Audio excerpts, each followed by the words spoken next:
right, good afternoon, everybody. We are now live here at the Games Tavern. Welcome to Dirty Deeds, where we got a group of us get together, hang out, explore the world of Eberron as we play some live action Dungeons and Dragons.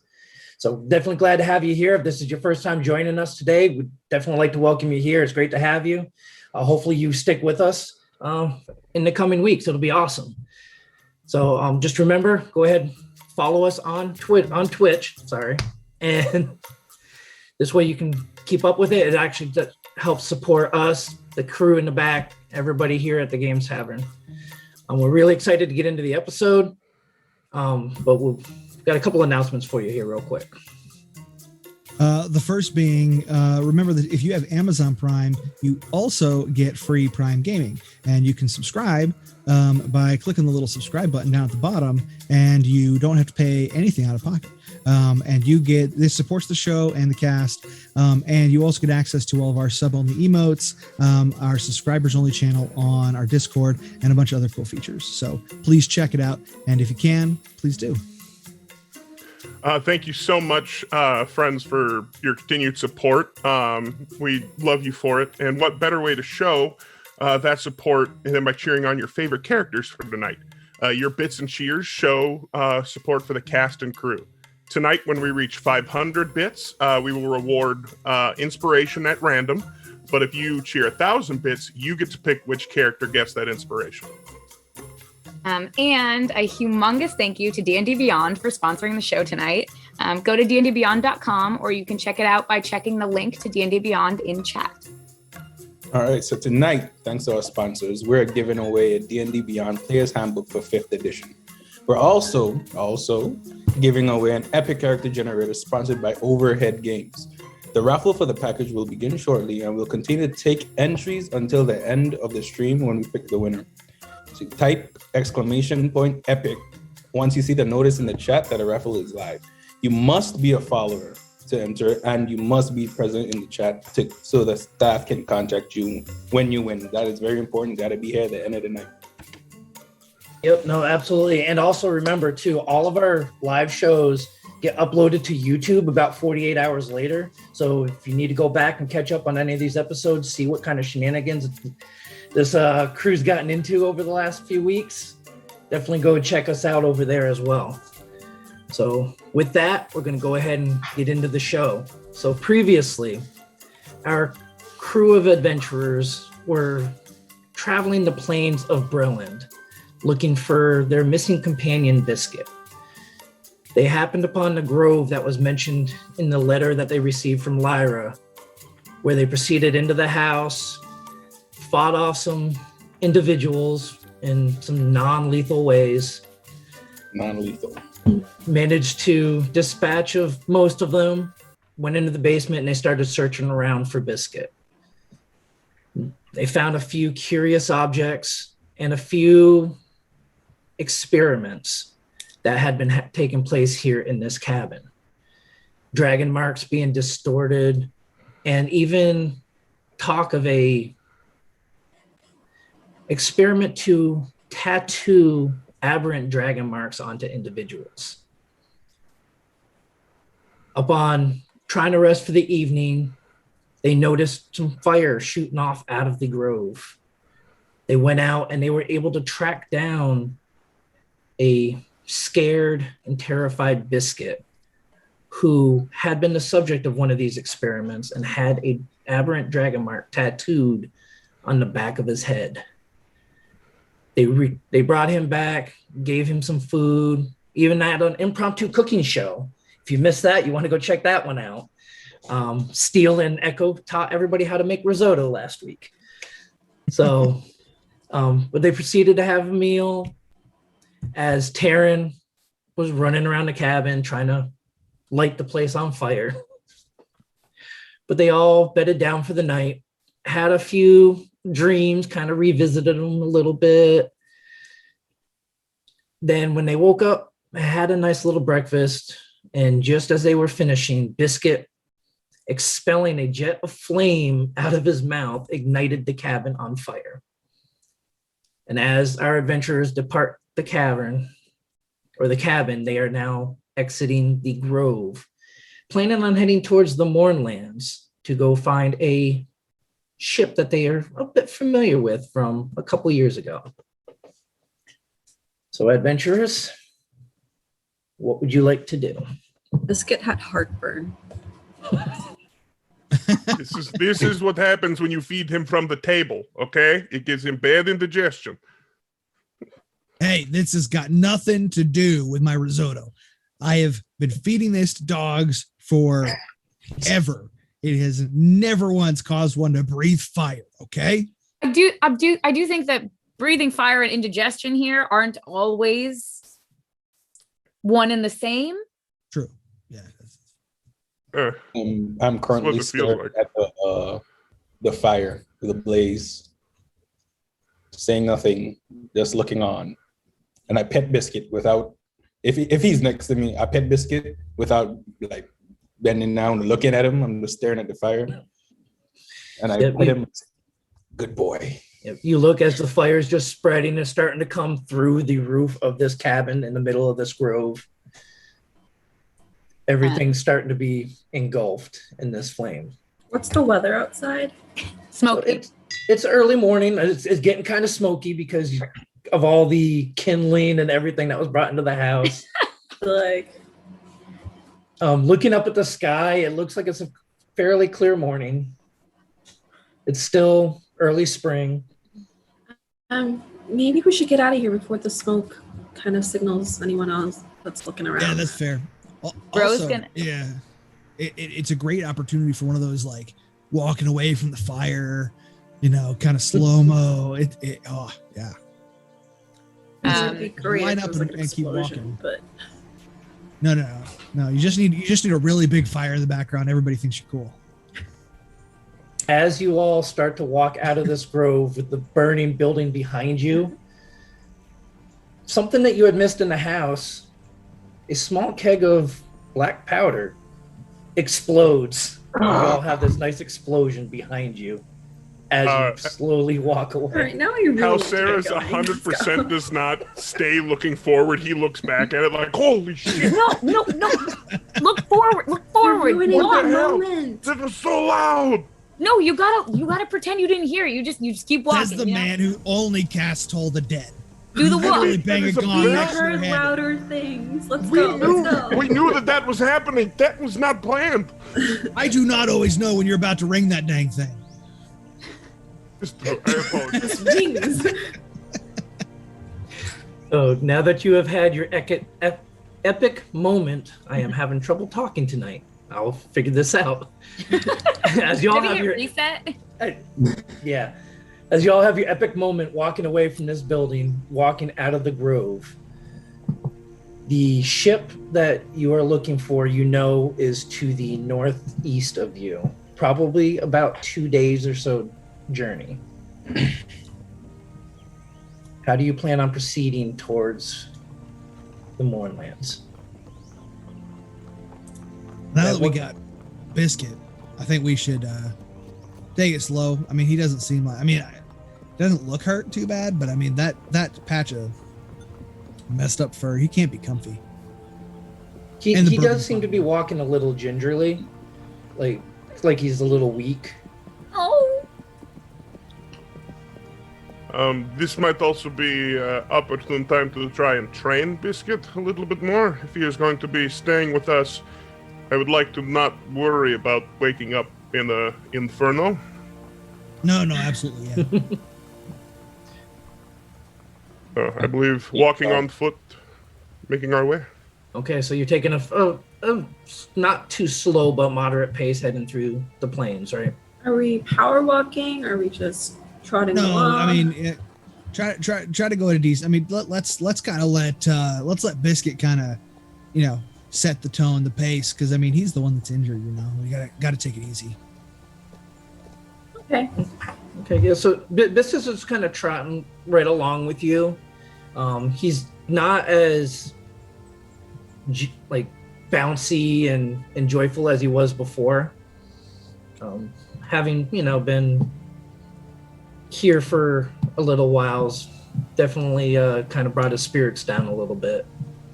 Can I do a medicine check and just see if I can catch any, like, is there anything that is hurting him?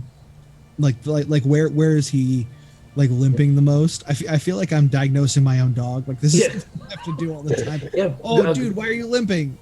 Go ahead and give me a medicine check. Okay. Ooh.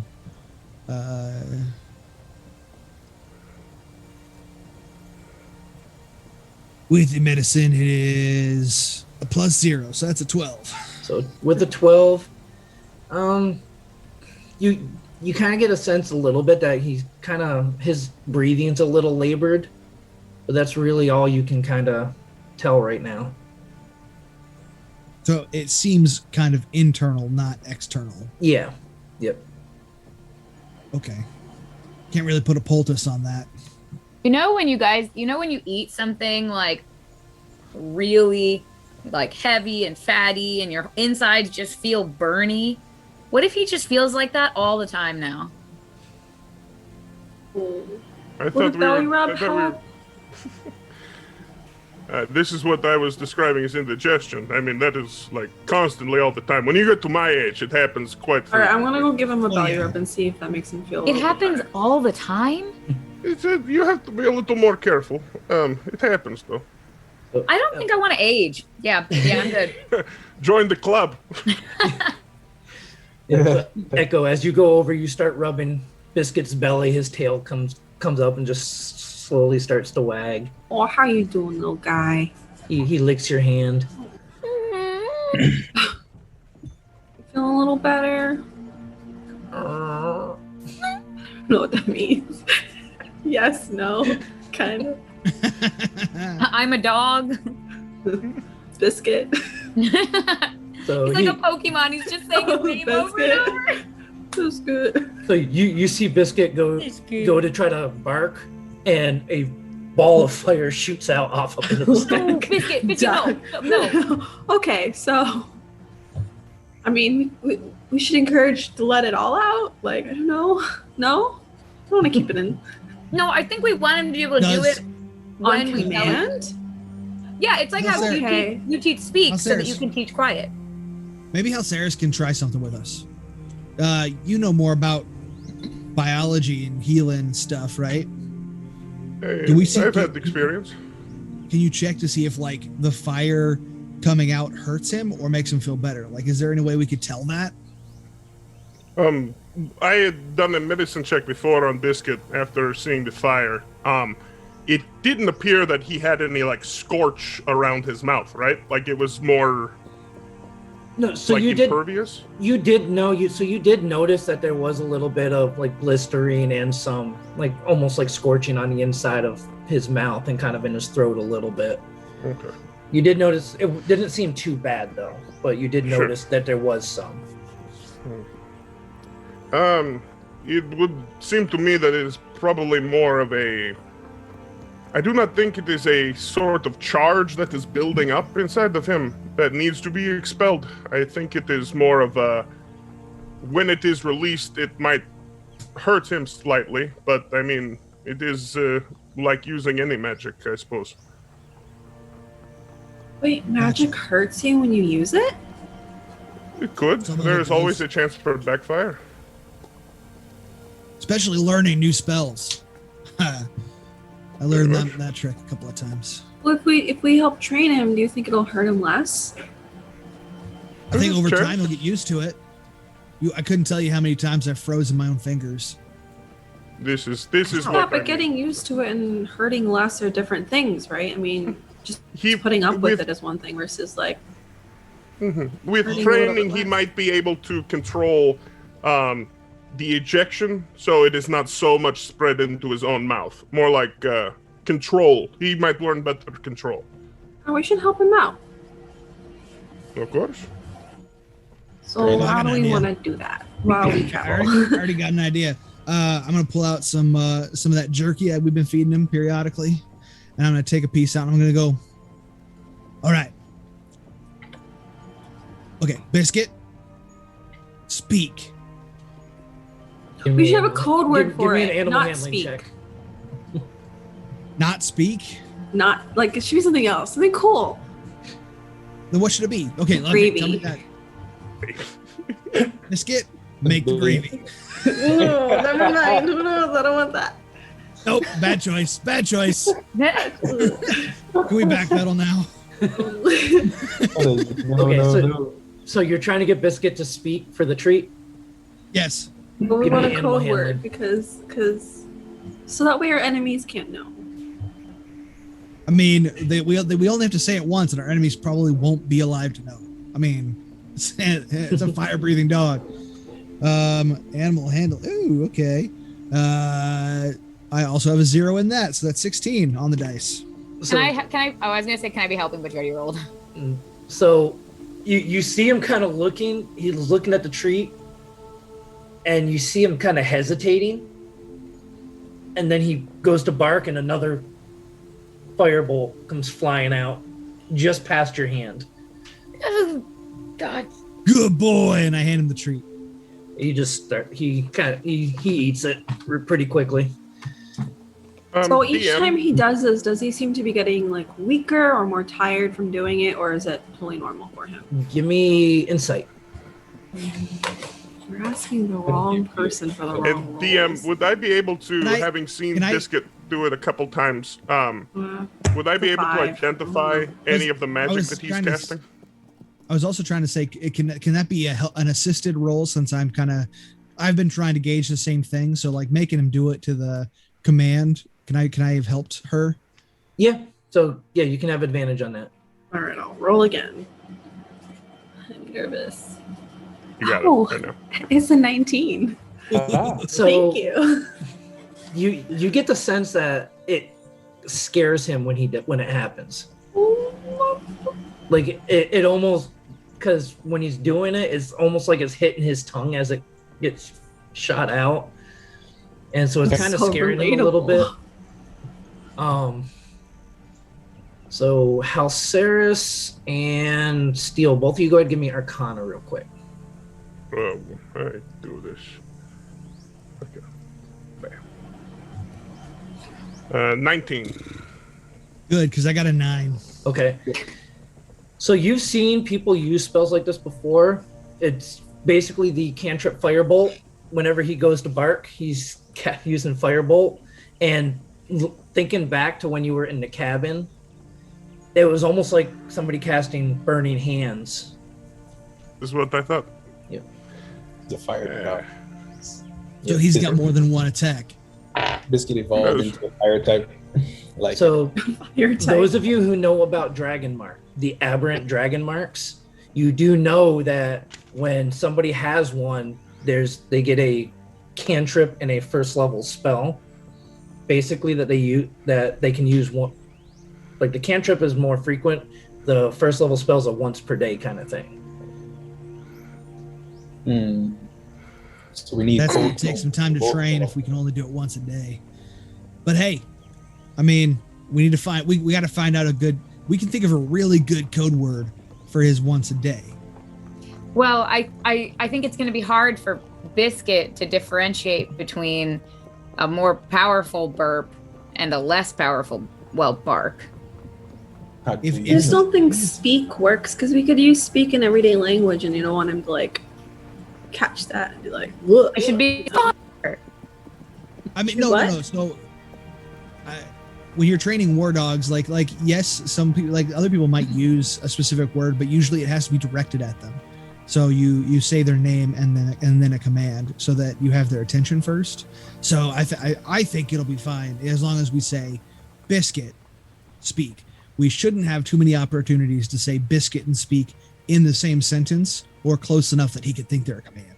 Is there another language we could teach him the words in? A whole lot of Sure. different things. Yeah. I got you. I got can you. teach him Speak any other Goblin. languages, but I would love to. As long learn. as you teach us the words also, Yeah. just in case. Yeah, sure. I can do that. That's easy. Draconic would be cool. I got it. Draconic. I can do that. I was thinking German, but Draconic. Draconic is What's a tough language. German? Where in Eberron is German? Germany? spoken? Germans. Germania. German. German lands. All right, so as y'all are proceeding through doing this training and stuff, I need all of you to go ahead and give me a perception check real quick. Perception. Sure thing, boss. Oh, God. Let's see. That's a 20. That's a mighty. 15. Okay, 12. 12. I am lost in thought. That was a nat 1. So that's a 6. I should have known from the. Confused by the Yep. fire dog. I am deep in thought about dragon marks and everything. I'm just like, it's peculiar. Okay, all of you except for Halceris see kind of off to the north of you, a little ways off, you see what might be that same herd of elk that you saw earlier on your travels. All right. I'd like to sneak up to one, please. Oh my God, Darren. Okay, yeah, Rose going too. Hello. So they look to be about half a mile Last away. time. Who ruined it? Yep, I'm going slow or not slow. I'm going, like reasonably slow and quietly. Yes. Serious. And I'm taking some rations out of my pocket as I go. Yes. I'm just writing in my notebook and stuff, and then I look up at Steel Singer, and then, where did everybody go? They're at it again. You want to take bets on who spooks the herd first? Oh, yeah. I'm gonna be like crawling on the ground, just, like beneath the grass. Okay, so Echo's crawling along the ground. Terran's trying to be stealthy. What are you doing, Ro? Just running? Yeah, no. I'm also trying to be like, stealthy. ah! I'm trying to be stealthy. I'm like kind of crouched low and like creeping along. Okay. I hate so- to say it, but I honestly think my money's on Echo. I don't know if she's going to reach there in time. I think She's crawling. she's crawling. I'm going to say the ranger. He flourishes too much every now and again. I think it Nobody might bite bets me. on me. It's to scare No, they're the betting herd. who's gonna Oh. ruin it. Okay, I bet on Nyx too. I put small Gosh. pot on Nyx. Bro. Okay. Bro. So all three of you, Letting your go bet. ahead, give me stealth checks.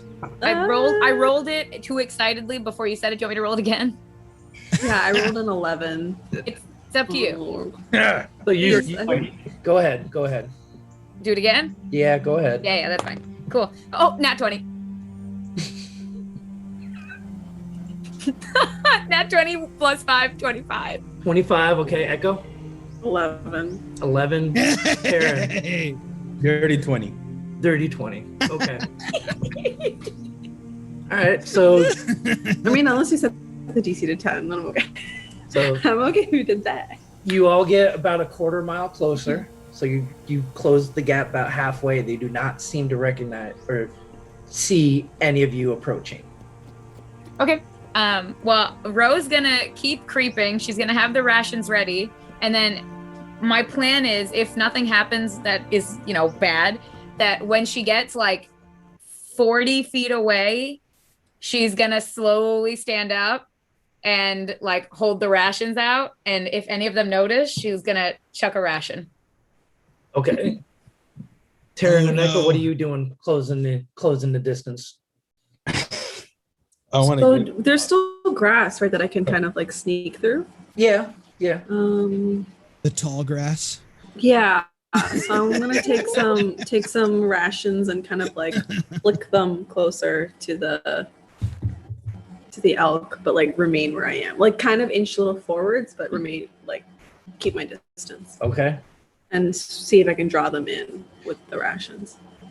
Terran, what are you doing? Oh God. I'm trying to get as close. I'm trying to get close enough with, like, I guess, within earshot, and I take out my dried fruit.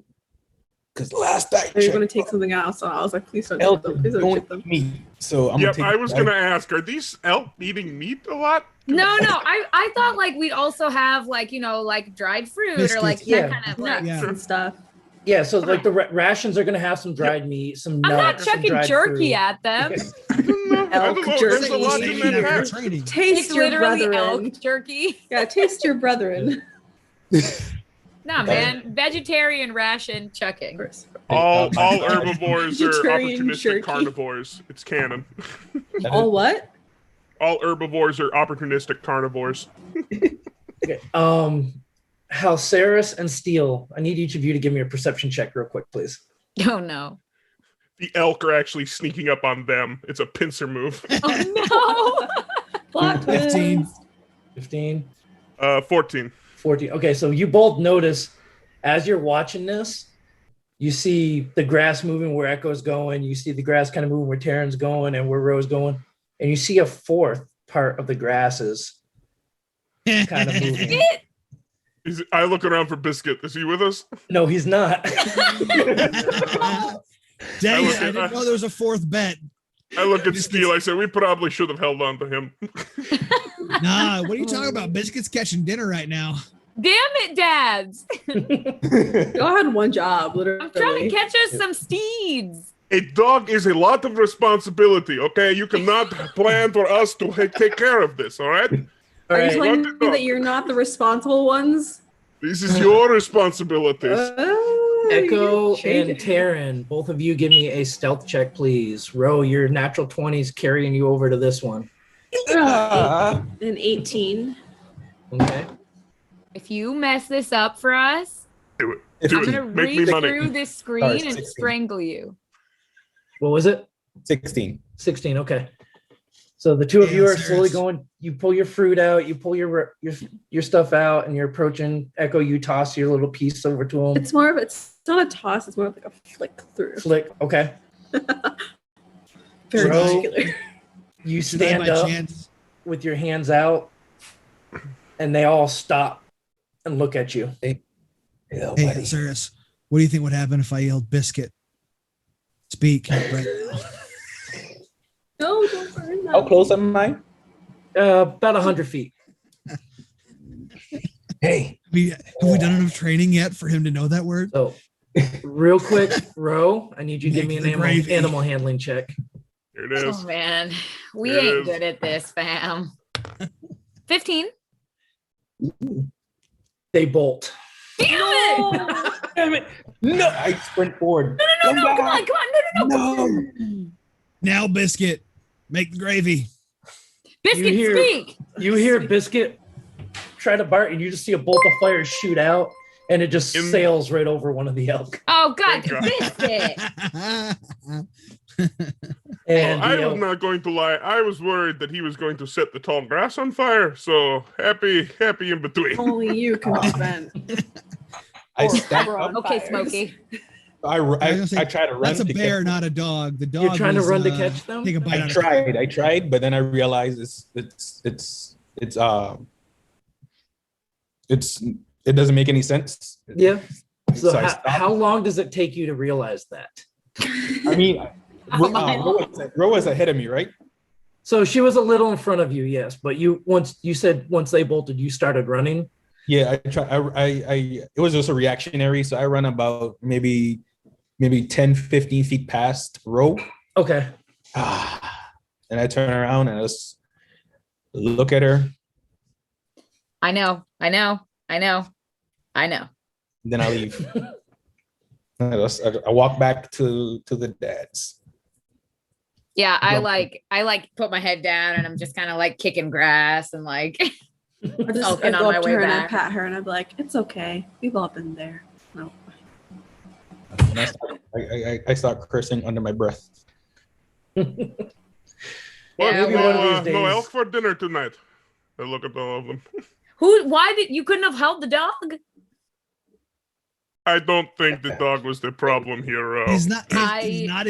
He's not exactly a collar and leash kind of dog. Not to mention, he's injured. Okay, give him a little bit, right? It's not he's not the You know what? I just thought this would be a fun little animals in the wild situation, but I hate nature. I like cobblestones and buildings. I like it when you walk through an alleyway and it smells kind of like pee. I don't really like it, but it's home. I mean, whatever I'm so floats your boat. I mean, sorry. okay. Whatever. She's just gonna stomp off. Okay. You well, had it really well up until you stood up in plain view of them. Come Whatever. on, guys. Come on, guys. Leave her be. She's been out camping for like what, 4 or 5 days. Yeah. It's the Nat longest she's been out of the city since we crash landed. Nat 20.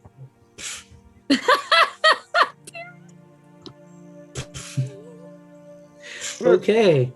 Again, shenanigans. Maybe one of these days y'all will catch one of those elk. I like that you keep putting them out there. Yeah. Get 'em. I mean, I'm curious. Is the plan to like befriend the elk? Or Yes. just, okay, because like I mean, we have bows. If the No, plan you was don't to want shoot to them- ride an elk into battle? I mean, it's a lot like gorilla bars because the antlers are so tall. Well, you can. Oh, I was stand. thinking like Harley Davidson. Just like- Yeah, no, the Yes, gorilla the bars. monkey bar. Yeah, gorilla bars are the Oh, ones I- that stand up real tall. You could Yeah. hold the lower antler. An lowest uneven one. antler. Go for it. Head. We are. You know we what? are I had a close to vision. making this into an anime. I had a vision of what it was gonna be like Three out antlers? here. Tiered antlers. This is what you're. Well, yeah, because they're like. Guys, Okay. remember, this is like our 100%. third outing into the country. Okay, third time. The most apt description I've ever heard. Ooh. All That right. should be the code word. Ooh. Ooh. No. No. No. No. No. I'm sorry. No. We pretend the Cannon. last 10 seconds never happened. We Biscuit can't edit blue. it out of a live show. I'm sorry. You did that. Oh no. So, as you proceed on your journey throughout the afternoon, I need all of you to go ahead and give me another perception check, please. I'm not More elk, distracted more this elk, time. more 18. 14. 18, 12, 12. I'm still partly distracted. 15. 15. 48. Okay. Well, so most of you notice that as you're kind of traveling, you see a lot of the vegetation is starting to kind of die off a little bit. So the grass isn't as tall. You're finding a lot more patches of dead grass and dead trees lying around. It's not as lush as the rest of these plains have been as you travel. And as you start to approach and the sun starts to go down, you see on the horizon what looks like a large, just gray cloud just covering the whole horizon from a distance. Well, that looks fun. And I as hope you think continue- so tomorrow when we get there. Not likely. So this doesn't look like a normal cloud though. So because as you continue more, you just see it just rising and rising and rising. It almost looks as if this is going all the way to the ground. Echo, this looks a little familiar to you from your dreams. I'm just gonna go really quiet and kind of shrivel in. DM, as we have, it's been time as we have been in New Seer. Have we heard word about what has happened in the Mournlands? Any news from excavation teams or exploratory outings? Go ahead, give me a history roll. No problem. Any of us or just. Well, I was gonna say, can Ro possibly assist with that, because in her, like current line of work, maybe she would have heard like higher ups gossip. Okay, so I will let you roll with advantage because everybody's kind of trying to think about this. Current line of work? Can you once say- again describe what we're seeing? Like what's the So right now it's still quite a ways away from you, Yeah. and it almost looks like it's just kind of a dark gray cloud right now. That is a 23 for me. Okay, so you have heard about the dead gray mist.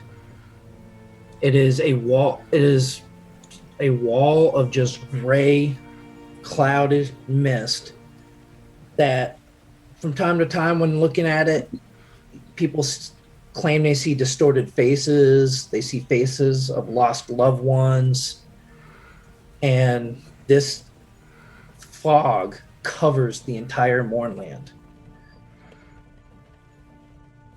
You've heard of groups that travel into the Mournland, never come back out. Talk of strange creatures wandering the lands. And the air itself irritates the skin and makes it difficult to breathe.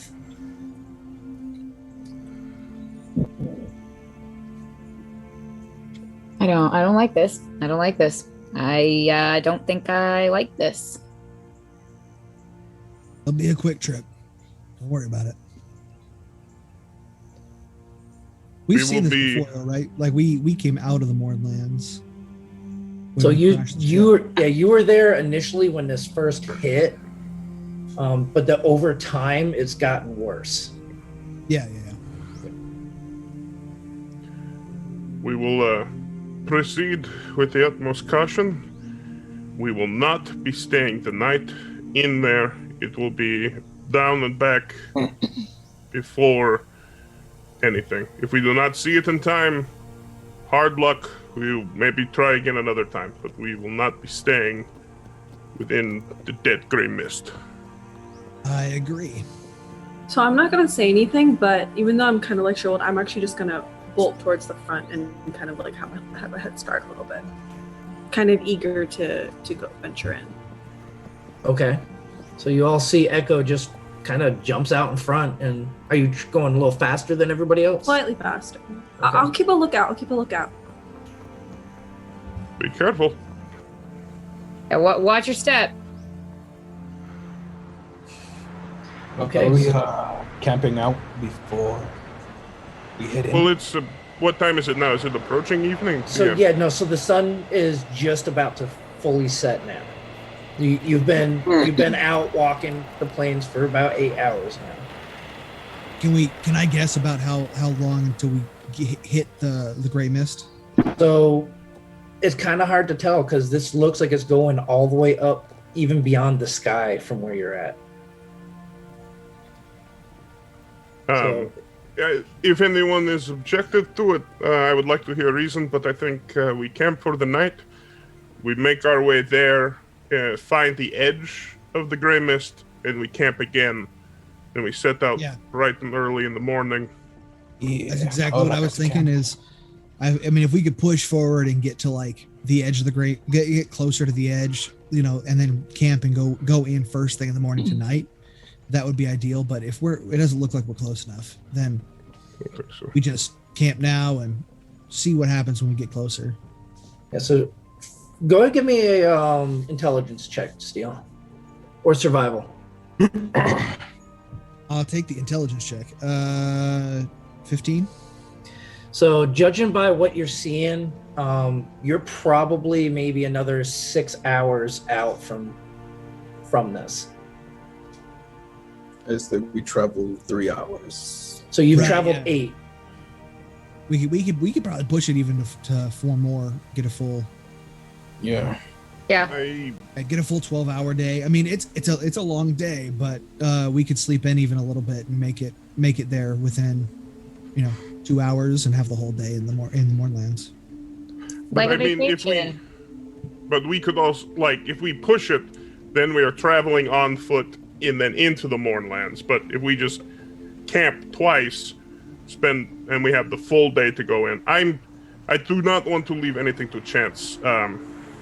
Exploring this, it seems the reward does not seem worth the risk. I'm fine with whatever. Right, so y'all are gonna make. We'll have kind of a long day out of we'll have some time to maybe even do a real camp, make some real food. Be good. Yeah, I don't love the idea of risking darkness falling while we're in there. So I think two nights, fine. Let's do it. Gives us a chance to regroup. Okay. Alright, so y'all plan on making camp where you're at. Alright. Do you all plan on setting a fire for the evening? I think so. Sure. Oh, no, I don't. Well, if we Yeah. need it, yes. But you guys know I don't know how this place, the outdoors works. I think we would be. We're well aware. I gotta let me take. Let's see. DM, the area around us is just all flat prairie land, or is like It's pretty much the same. It's kind of like some prairie land. You got some of the hills, but like I said, the vegetation, you're not seeing as much life out. You don't see as many birds. You don't really see a lot of bugs or rodents running around. You don't see a lot of that. A lot of the plants are dead. And as you get closer to this, it's becoming more and more like that. I'm gonna say, we can. I mean, if you guys want, I can leave a cafe on guard tonight, and I can also set up a little tripwire for us if we want. If you're worried about making sure everybody gets enough sleep and setting campfire, like we can make that work if you want. All right. Yeah. I don't mind extra precautions, but I might still take an evening watch just Yeah, to I want clear to my head. take a watch. Okay. I well, can't you'll see. if that's really a worry, I mean, Flashlight. Well, Cafe could be on watch with Ro.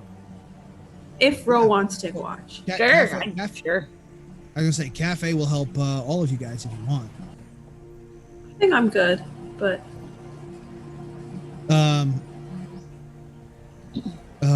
well, he'll be up, so it's not a big deal. Anyway, I'm gonna if we're gonna set up camp, let's find a spot, and I can start setting up our tripwire. Okay, so who is going to look for a spot to camp? I'll take a gander. Not I. I'll I'll check it assist. I'll go with. Okay, so if y'all are going to help try to find a place, one of you go ahead and give me a survival roll with advantage. There's a high survival. You can take it. Y'all don't know No, who's got the higher modifiers. You just know who's supposed to be better at it. Had those clickety clackities. We all know it ain't me, that's for sure. But definitely. Surviving in the city. Hey, I'm good at that. Yeah, I That's don't what I'm need saying. Unless advantage it's on surviving that. in the city. 17. 17. Okay, you find a decent spot. It's kind of tucked away amongst some fallen trees. Kind of fairly flat, not a lot of rocks there on the ground. Cool. I like to find a spot, to conduct my my ceremonies. Yes. So you don't really see any wooded areas here. I mean, it doesn't need to be wooded. Actually, with what's planned, this area is pretty good. It's all right. Okay. Works. So how far is it where we are from the actual So you're entrance, but So you're probably about another 6 hours walk, 5-6 hours walk away from the edge.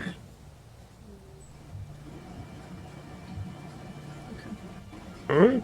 Right. So who is taking? why are we so far away then? Wouldn't we want to get closer? Because nightfall. Yeah, We can't do another hour or two.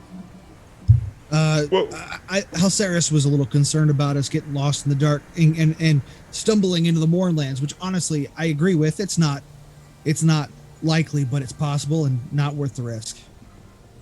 I think we are better served by just taking a slow pace. We can get there tomorrow and camp outside of the border, and then we can proceed fully rested and not. I just want to be prepared for any eventuality. I do not know what is in there. I've only heard stories. And that gives us some time to set up. I mean, if we pushed on, we'd have to go straight into camping. You know what I mean? We can settle up here, and I can make some tea or something. We can all chill out. Okay. So, Taryn, you're leaving the group to go off a little ways. I'll wait till we set up camp. Okay. So after a little while, you all do have camp set up. Are you lighting a fire or not? I will be. I don't know about those guys, but I'm gonna spend some time setting the alarm spell. I'm gonna Okay. do a little spend some time, get it all situated and set up, and then an alarm around our campsite. Should anybody but us enter, or Biscuit or Cafe, they're all exempt. Okay. And I want to make it an actual loud sound so that everybody can hear it if it happens, if anything crosses through. And then I'll turn to Haceris. What do you think? You want to fire? I mean, a few hours away from Mournlands, I think we're safe. I think we are fine. I do not imagine many other people are this close to such a dangerous place. We will keep eyes open. And we're gonna set camp and sleep next to the Mournlands tomorrow. Is that right? I think so. Okay. Hey, hold on. Halceris, you mind if I take watch with you?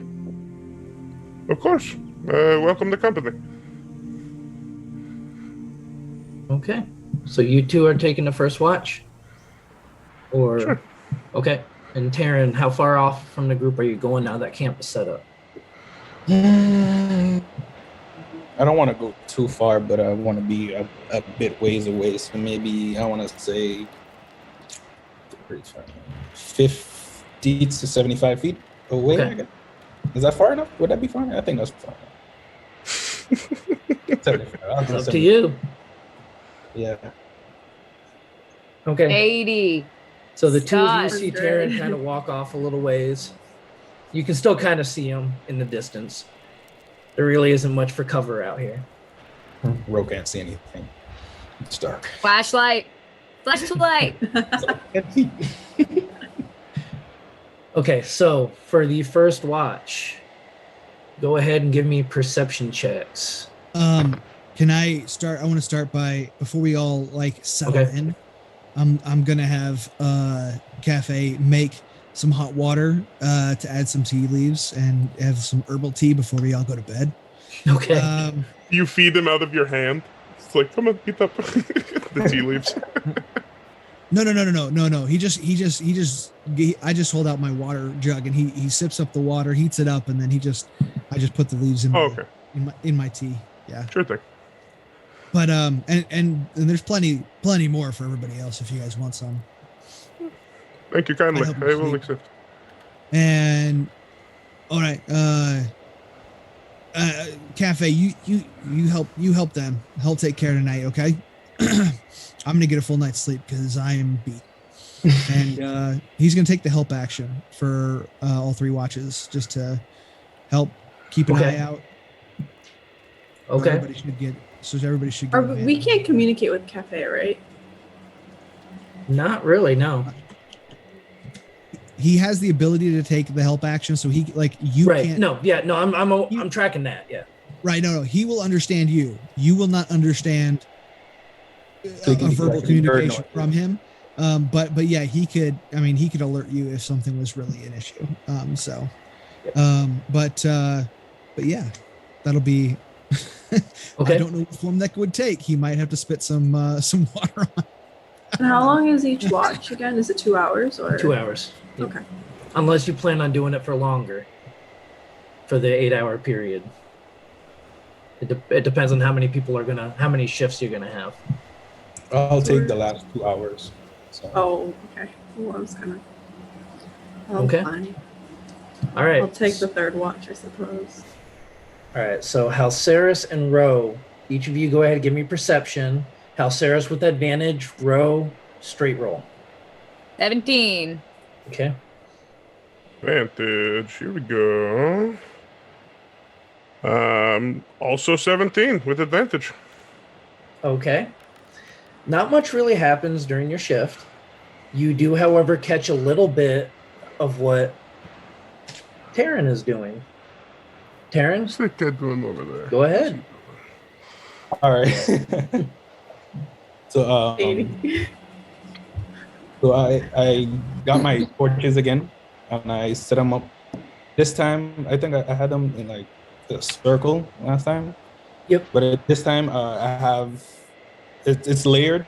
So three making a triangle in the middle, and the rest of the torches that I have spread around in a circle, and I sit in the middle of the triangle. It's an equilateral, by the way, yes.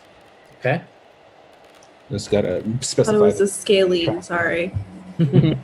So, so I light the torches, sit in the middle, and for a few minutes, maybe 10, 15 minutes, you see him just there meditating within the circle, and then then I say, I beseech thee, Sarchist of old, upon this lowly soul, what blessing will you bestow to aid in vanquishing my foes? And then nothing happens. But then a minute or two later, the wind picks up, and you're not sure where it's coming from, but it picks up, and you hear whispering voices on the wind. You're not sure what they're saying, but they're saying something. And the fire starts to turn dark, more blackish.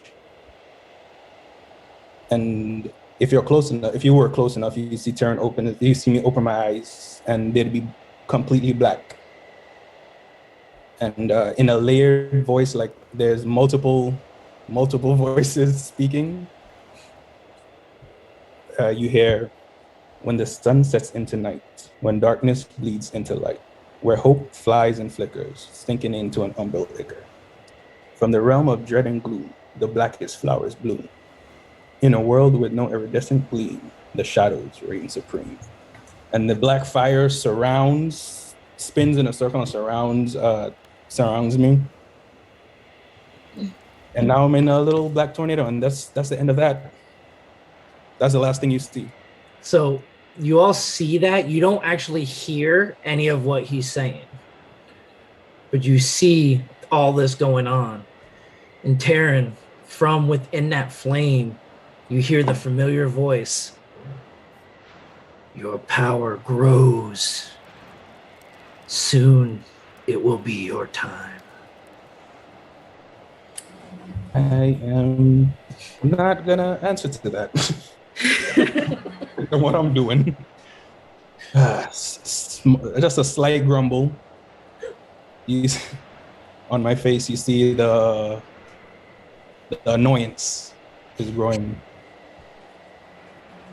And when the dark flame subsides, you notice everything that Tavern that I wear or had has a darker, a grayish to black hue to it. So now it's like all the color is drained.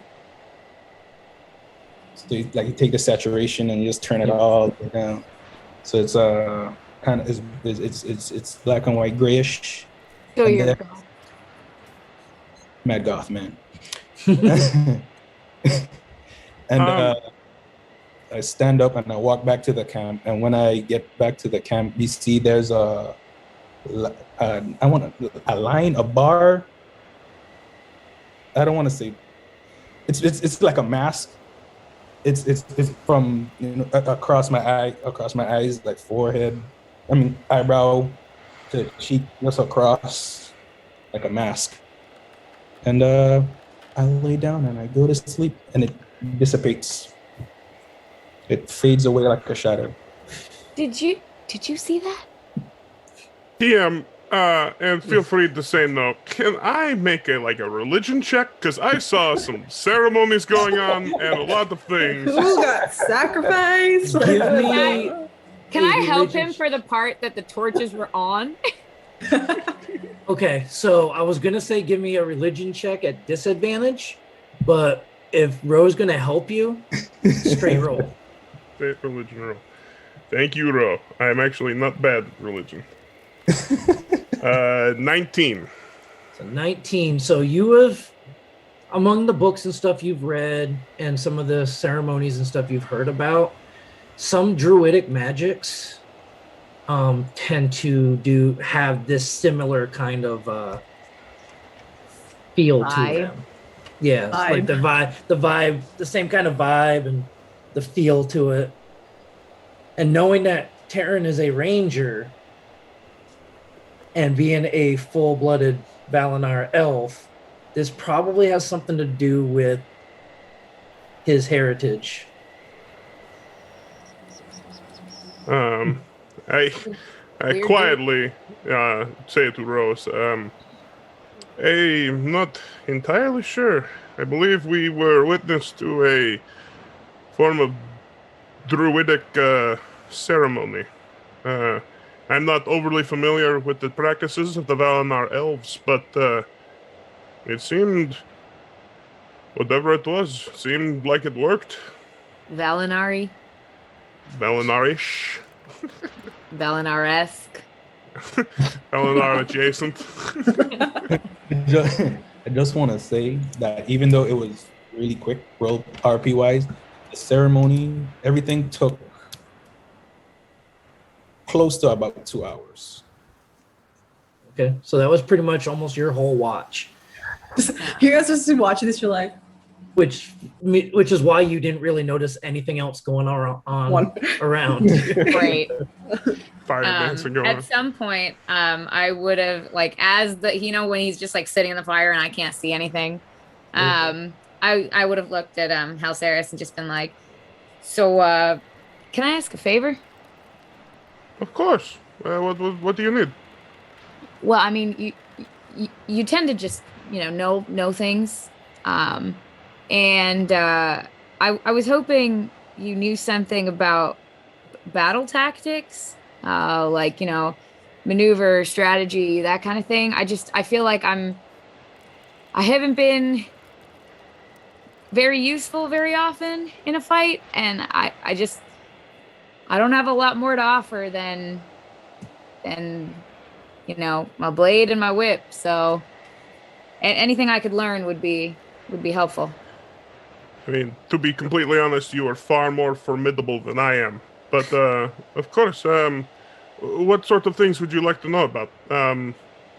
We can talk about certain strategies that have been used during the Great War. There are lots of things, maneuvers like bait and switch has been used in martial combat. Things like focusing more to give more of a precision attack. Things that have used to disarm your opponents or perhaps even tripped up their feet. Different things like this. Yeah, and so I sit for part of our watch just kind of going over historical documentation of different fights that has gone on that I'm aware of. I see you're using your Agrippa. Ro is paying like rapt attention at some point so that she like is fully in it. Like she's like oiling her whip and listening. And then obviously they see Tyrion walk back with his, whatever we're calling it, with the lipstick on his face. Yeah. Yeah. Okay. Perhaps tomorrow, before we make our way into the thing, we can go over some practice drills. Yeah, no, that'd be great. Awesome. Thanks, Halceris. No problem. I believe Steel Dad. is next. Thanks, Dad. No problem, scamp. Rubhead. All right, so y'all are gonna wake up Steel next. I think Steel is next. Yeah. Okay. I'll wake him up and say, Steel, you're up. Yeah. Oh. Nothing too dramatic. You might, nothing important, but might keep just a loose eye on Tavern. If anything strange happens, just let me know in the morning. All right. Sounds good to me. Thank you. I go to bed. Well, Sarah's just putting together pieces about everyone slowly. But what about him? Right, exactly. Yeah, Who's what watching are the you? Watchers here, huh? How I serious is don't one who's know like, what are you talking about. Let's talk about other people for a minute. I have no problems. Ooh, look at me. I've never Mix me worked with for that. shady people before. He's that like the inflatable things. Just, woo. Woo! Every time we try and catch him, he's like, woo! Like, flailing on too, man. Wacky, inflatable, flailing on too, man. Okay, so Steel, for your watch, go ahead, give me a perception check with advantage. Hey.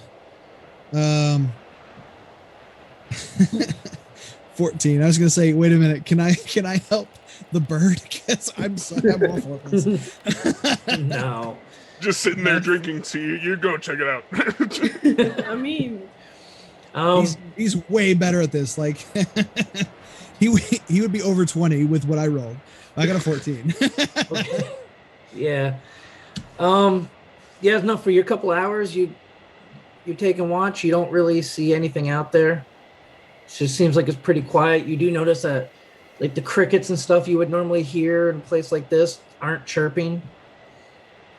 Like there just seems to be a lot less bugs flying around, just a lot less activity for this time of night. Sounds good. About after I've like got my tea and I'm kind of settled in and I've taken a look, Tyrion doesn't appear to be burning anything down or destroying anything, so I feel like it's safe. I'm going to get out my tinker's tools. Okay. And I'm going to set them on the ground. And I'm going to go over them and I'm going to start meditating over my tinker's tools for a little while. Okay. And after about an hour of this light meditation, I'm going to produce magically a set of smith's tools, a forge, an anvil, coals, the whole thing. Okay. And I'm going to actually get out some of the bits and pieces, the parts that I've been working on for a long time, and I'm going to spend just a little bit of time like screwing things in and just like a lot of the little the little bits, cleaning off all the pieces that I need to, and just kind of just prep work, busy work, keep my hands busy because like otherwise my mind will travel. So I figure best to just keep my hands busy. Okay. Sounds good.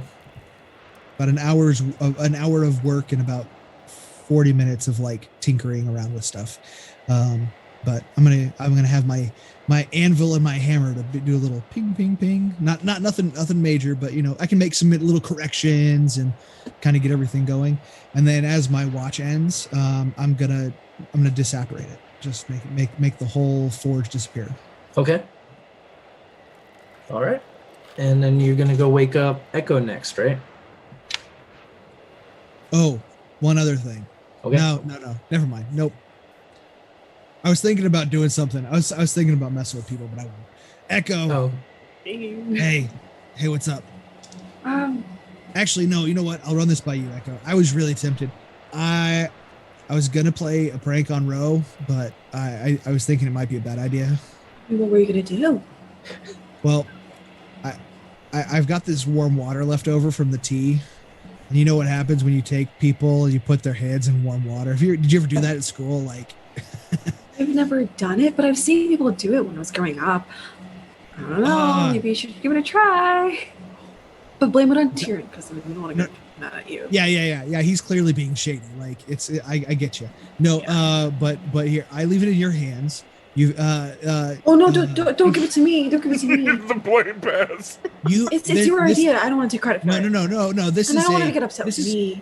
No. This is a rite of. Blame it on me. She'll believe you. It's a rite of passage, right? Pranking your friends while they're sleeping is a rite of passage. Okay, so I think you do what you want to do. I'm going to go to sleep, but if you want, I will let Cafe know if you want it's not even hot anymore. It's just warm water. But if you want some warm water, just get out a bowl and he'll give you some warm water to use. Yeah. And that's it. It's in your hands. You do it. You do. I'll do it. Honestly though, if you wanted to run over and do it to Taryn, I would actually, I was going to prank him first, but he ran away. I think I might do that. I was actually going to ask you because, well, I'm kind of feeling weird, so I wanted to know if I could go forward just to have some time to myself. I'll keep watch, but I don't want to set off any alarms. I know you've set some alarms off, so I just wanted to kind of. You won't.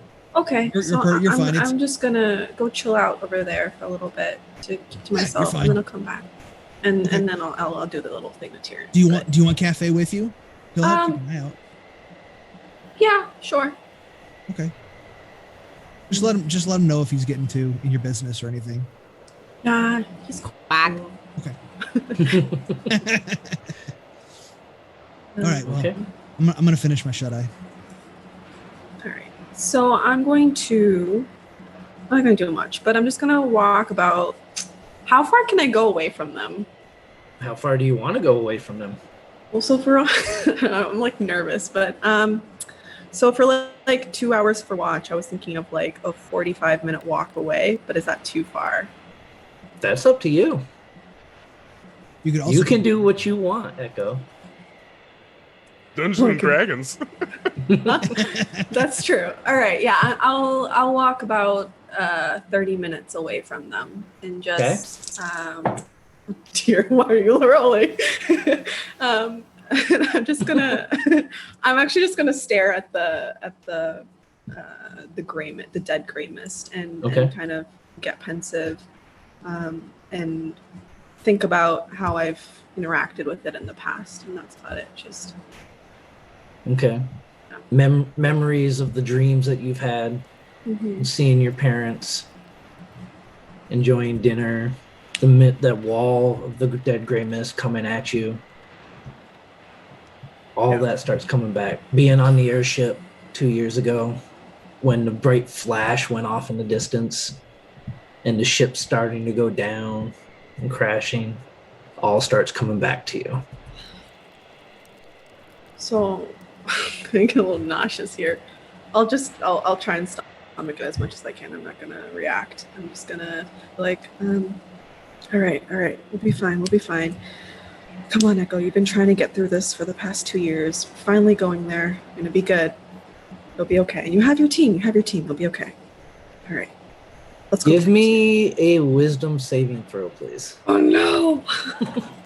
Sandel, I don't have wisdom. Oh, That makes quite a few of us. that's 15. Okay, you're fine. You're able to kind of Just stomach keep it under for now. control. Yeah. Yep. Yeah. It's fine. We'll be okay. All right. We good, Cafe? We good? Does Cafe respond? I don't know. It's a nod. He'll like. Good. chirp. I'm just gonna rely on Squawk. All right. Go bring Tyrion. I'll kind of walk 30 minutes back. Just I've never seen pace- a gleeful raven, but for whatever reason, you just get this impression that the bird is real excited about pranking.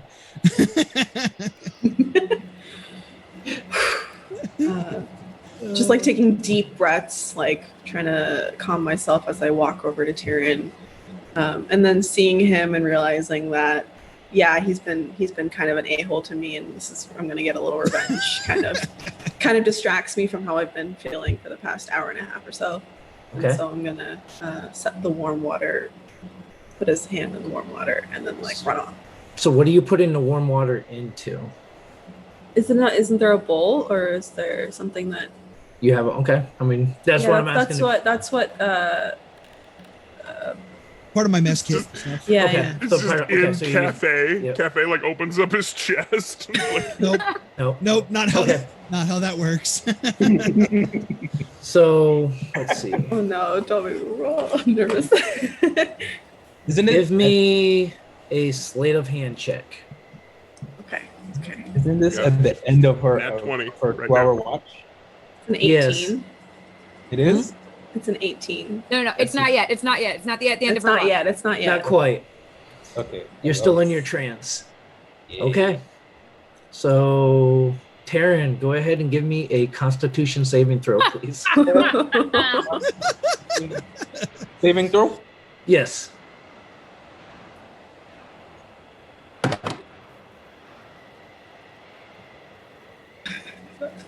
Got it. 11. 11.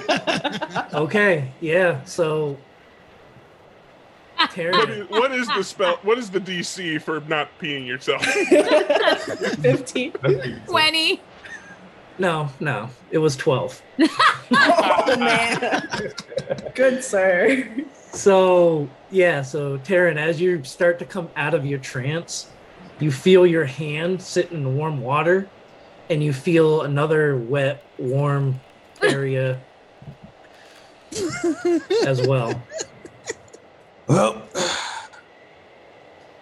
can't go there camping without peeing on yourself sometimes. Echo, what is your response to seeing this? I'm like, ew, you peed yourself. Then I throw the bowl. Throw the You bowl where? nasty. That's gross. You At cafe. peed yourself? You're still sleeping, peed Ro. You're still Oh, damn sleeping. Damn it! I want to shit Man, on I him. can't wait to tell everyone about this. Is this why you came out of your alone? Are you afraid of peeing the bed when you were with us? Now I get your secret's safe with me. Where is it? Oh, where is it? Then I just scamper off. Okay. I threw the bowl at cafe. Oh, you threw the bowl at cafe? Yeah, I was gonna throw it at Echo, but I was like, let's throw it at the bird. There's no need to bring more animosity. Actually, no, I throw it at Echo. You throw it at Echo? As she Give me scampers off. an improvised weapon attack. Man. And that is, remind me again, that's just the D20. Just plus add your anything? dex. Just your dex. Cool. Crit on this. It's Ooh, and gonna I be missed. hilarious. Yep. No. So missed Echo this. just kind of ducks. You duck away from it. Good one. Nice try. You peed stand yourself. Stand up with I stand up proudly. No, with pee pants. Pee pants. And I think to myself, you know, what would be really fun is just to toss the pants, but we're gonna just not do that. Okay. So I That's stand up biological in warfare. I stand up in the middle of the camp. Did you guys set a fire? Yeah. There's a fire. I just stand up in the middle of the camp and just hands on the hips, proud Superman stance, and just there. And I Okay. stay there. Trying to let the fire kind of dry you out a bit. Whatever. Well, that you wasn't. peed I was just yourself. standing in the middle. Oh, of it. okay. That's a bonus. Okay. All right. This is what the elk see from far away. Yes, what they see over the edge. The elk will look upon us. All right. So Taryn, go ahead and give me a perception check. See, the problem was I keep switching dice. I got to use a good dice that's been giving me good rolls all day. You know. So you do have advantage as well. Cool. Because Good thing it's a really good thing you didn't throw it at the bird. Yeah. Cool. Yeah, because I was gonna take that help action away if you did. Cafe's just mad. Well, that hit the edge of the box. 13. 13. Okay. Yeah. No. So as you kind of standing there in your pose and you just looking around, you don't see much out there right now. You Just do. I mean, with your connection to nature, you do notice that there's almost no wildlife here at all. Cool. Now those elk seem even more suspicious. That's such a cool scene just to go and pee my pants. It's awesome. Amazing. Like it. Okay. So Want more of it. your 2 hours comes to an end, and everybody comes to. And I'm still standing in the middle of the camp. Kansas? Ro maybe had a dream that she was walking through an alleyway that smelled like pee. That is peculiar. I had this strange dream that I heard someone hammering on steel. It was in the middle of the night. It was ridiculous. I looked to see if someone was hammering on you, Steve. One of my favorite sounds. Like, it's hard to sleep without the sound of a forge. It feels weird. I do not know this Some feeling. people It have feels white weird to try to noise. You sleep with a have a forge. forgery noise going on the back. Hey, working of steel could be a white noise for somebody. No, I'm not mind that. All right. Guys, guess what? Are we all awake now? Yeah. So everybody's awake. now. Guess what? So when I went to go wake up Tyrion, he peed himself. What? Yeah. There's just No giant way, not puddle. Tyrion. Yeah. What? And then he tried to chuck a bowl at me. Like I didn't do anything. Like you. Yeah, give me a deception, Echo. And Darren, give me insight. I'll look up my passive insight real quick. Ooh. 17. Oh, I rolled a 4 on my deception. Yeah, so you're not able to hide it. Taryn and everybody knows exactly what happened. So gross. I'm not helping by snickering, just being like, Yeah. You nasty Tyrion. Control yourself. I'm still standing there in the middle of the camp in my Superman pose, Yep. Captain Pee Pants. and I pee. Gotta get ahead of it, you know. On the again? fire? Like, is that how you're gonna put the fire out? No, in my pants. just in your pants. Oh, you're just gonna do Again? it again? Is he? Yeah, gotta get ahead of it. Gotta take control of it, you know. Think Is he in peeing the right now? diaper. I think this is how Rangers mark their territory, right? This is. There's no difference. So there's no difference between you and Biscuit. I look see. directly at Okay. Biscuit. No, I look Biscuit directly leaves at the Biscuit. campsite. Nope. Yeah, typically. Power move. Okay. Okay, you tell yourself that. Can you need to walk downwind and at least 10 feet away, hopefully 20. Go mark your territory elsewhere. Downwind. Hey, I'd love to finish this conversation, but maybe we should start walking towards the Yeah, Mournlands. let's go. I feel like your night issues are your own, Tyrion. So you just handle it how you need to, okay? But we should keep walking. Okay. I'm gonna look at Steel and kind of whisper, any chance we can leave Pee Pants in the Mournlands? I mean, if he smells that rank, he's going to attract every bad thing he can find. So, True. Or keep it away. I roll around. Or keep him away, maybe. Bad, so I can attract everything Start rubbing your scent everywhere. everywhere.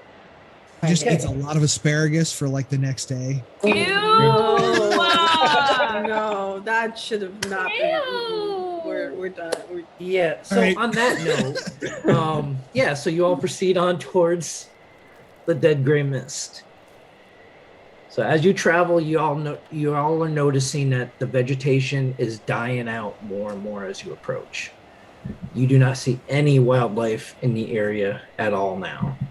As you see the ground starting to look cracked, you see small fissures going everywhere through the rock.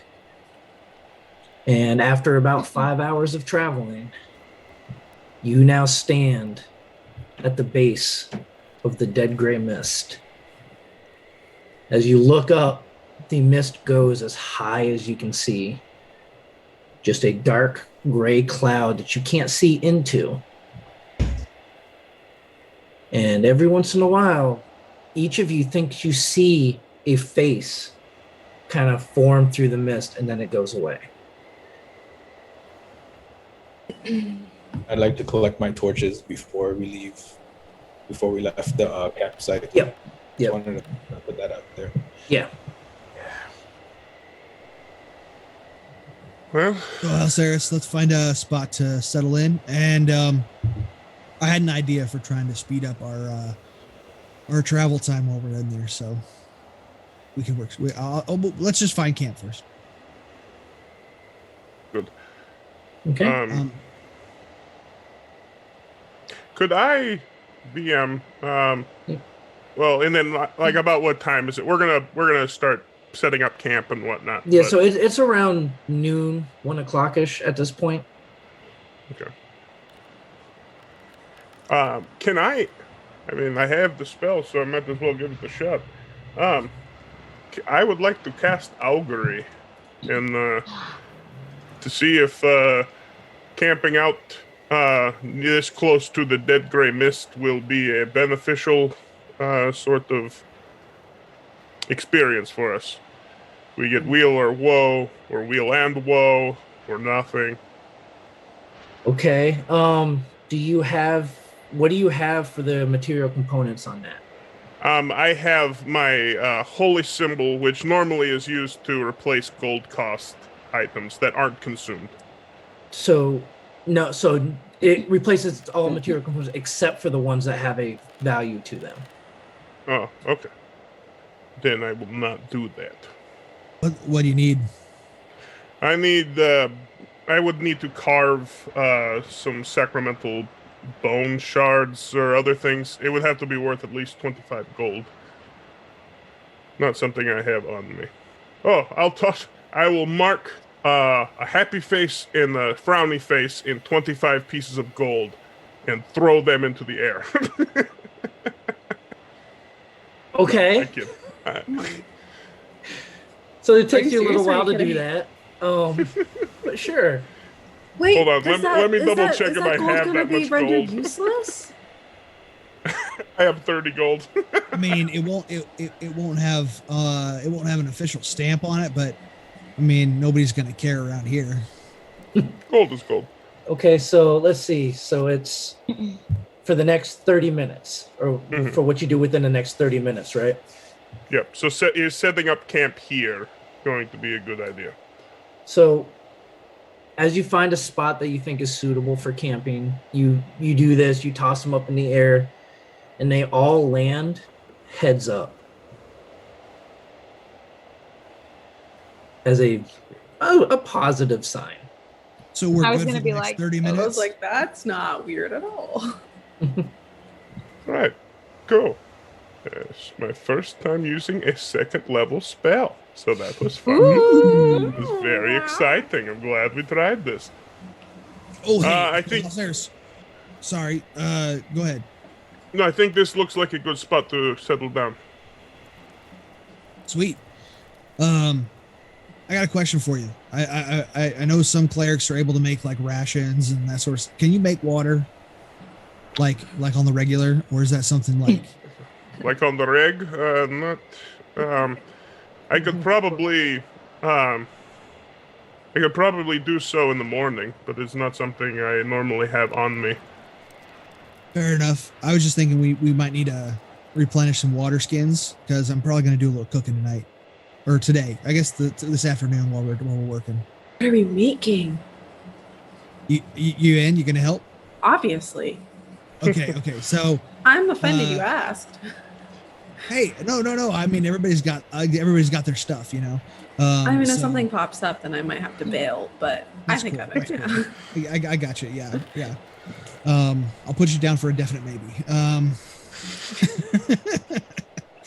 No.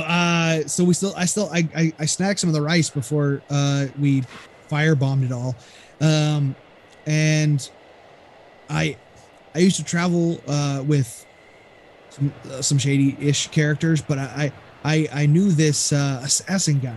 I mean, he was kind of weird, but his favorite food was these like rice like balls, like patty kind of looking things, and he literally just ate them like sandwiches, like all the time. I swear to you, I think the man had a pouch of like 20 of them, and he would just like produce them at random. Just bored on a stakeout, grab a rice ball. Just killed a guy, grab a rice ball. Like They're they just great ways to celebrate. all the time. So anyway, but they seem to travel pretty good. So I thought we could make some and we can have some sustenance worth having in the Mournlands. So it's actually, when he taught me how to make them, they're actually weirdly super duper easy. We got to figure out what we want to put in them. Like, do we want a flavoring to go with that? Because we've got like jerky. I've got some basic seasonings. I've got some salt. And I mean, a couple of herbs. You should make a whole variety. Like a I whole don't know. tray. I mean, like, I was thinking we might be able to get away with making some kind of like a jerky barbecue, like a reconstituted jerky barbecue kind of thing. It's not going to be like the best thing, but it'll do, and it'll taste good. It'll be better than just eating the jerky as is. Yeah. As you all are having this conversation, Ro, you hear coming from the gray mist the voice of your uncle. Natalia. And that's it. You're the only one that hears it. She just kind of freezes and stares into the mist. Did we notice her change in demeanor at all? Give me insight. Oh yeah, baby. Insight. Like, baby. Natural 20. Okay. 16. 16. Spicy. Yep. So you two notice. Is that a 10? 10. 10. You notice as well, Taryn. Oh, I also So- noticed. I got the So 10. yeah, so 10 and above. You all noticed I guess we all because just she was noticed. not very subtle about that. You're like the elk. And I write Yep. I write it in my notebook of under my row is sus. We got a whole chapter on Roa's Your stuff. Blue's Clues notebook. Each person. In the blue Yeah, screen, like- notebook, our little cloud. with Exactly. question marks. That's how we're gonna Scary go into the face. Mournlands. Here we go, Blue's Canoe. Ew. So anyway, but no, so Echo, like you take them and like you put salt in your hands and you just like make these patties and bro, I wasn't What? the one who saw that, right? bro, What? you look, you are like white. Are you okay? pale. How is that? Okay, what is going on? Is the mist isn't? Is anyone else hear the mist speaking? And here in the that's us, bro. That's us. Do we hear the mist speaking? No, you hear just a slight blow of wind. I don't That hear would anything. be a no. Did you hear something? I thought I did. What did you hear? Just a name I haven't heard in a long time. Is there Whose any name? way I can figure out that name? No. Whose name did you hear? What name did you hear? Yeah. I think, Um, Ro, if you do not want to share, that is fine. You just seem a little shaken up, is all. Sarah, stop it. Why are you always protecting? Dude, No. We're being as kind as possible. We're not trying to sound nosy, okay? We're just Oh Please yeah, feel no, sensitive, not okay? nosy. I'm concerned. She's my friend. she kind of just like I just kind of shudder and I'm like, you know what? I don't plan on hearing things as a personality trait, so didn't happen. Didn't hear anything. Nothing's going on. The mist is not speaking. We don't. Nope. Give me if deception. you try to build I don't a think she's baseball trying to be field, it'll deceiving. I'm not I really think she's trying to like- deceive them. Okay. So I'm just yeah. uncomfortable. She yeah, is you all going know to- she's not comfortable with this yet. Yeah. I'm gonna go kind of like walk off a little bit and like sit down and just like sharpen my blade. Okay. I do If you actually. want to take my spot and help prep food, you can do that. No, I'm good. Okay. It's okay. I might have a talk with her. Steel, is there any way that we can send Cafe a little reconnaissance, maybe 10 feet or so, or 30 feet into the mist and back? How close are we to the mist right now? So Oh, you're it's right probably- over? Yeah, so you're probably about 200 feet or so away from it. If you're willing to go on a short hike. Perhaps. I am just curious about what the visibility is like inside of the mist. Well, that's not too bad. Let's do some recon, and then we can start cooking. Sure. Echo, you seem interested in the mist too. Steel and Echo, why don't you go? Sure. Sure. All right. Take- Can you get a fire going and maybe get some water boiling, and we'll be right back. Okay. Of course. Awesome. Okay. And I leave my water skin and stuff because I was like, I'm only worried that I might have to refill my skin because I refilled when we were at the burnt house, but we've been Right. doing a lot, and rice takes a lot of water. So. Yeah. All right. Okay. Let's do this. All right, so Steel and Echo, you two head over towards the wall of Riveter mist. or the Marie? So we're about 200 feet away. Yes. So let's go. Believe it's 120. Yeah, we need to be within 120 feet. So What do you want to do?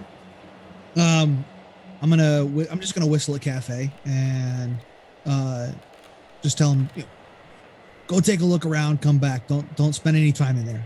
All right. And send him off. We gotta keep walking for a little bit, following him for about 70 yards or so, or 70. I'm sorry, about 70 feet. 7 feet. A lot of feet. Yeah, my bad. I was like, 210 feet. Okay. Oh, hey, we're in the Mournlands. Good job, guys. No, yeah, 70 feet. Go and do that. And we'll be right behind him, and then we'll just pause and wait for him to come back. Okay, go ahead. Give me a perception check at disadvantage for Cafe. How did I know you were going to make me roll 2 dice? Okay. No. Get back here. Okay, not terrible. That is, he has a +4. That is a 16 total. So a 16. He goes off. About a couple minutes later, he comes back, and you get the images in your mind of him going into the mist, and then just seeing what looks like a blasted landscape. No grass, no life at all across this open field, and just a haze throughout the entire air. Hazy but visible. Yeah, slight. It is visible to an extent. Okay. And he does also give you the image of a large shape that may almost look like an airship off in the distance, maybe about a half mile to a mile in. Okay, we're not too far.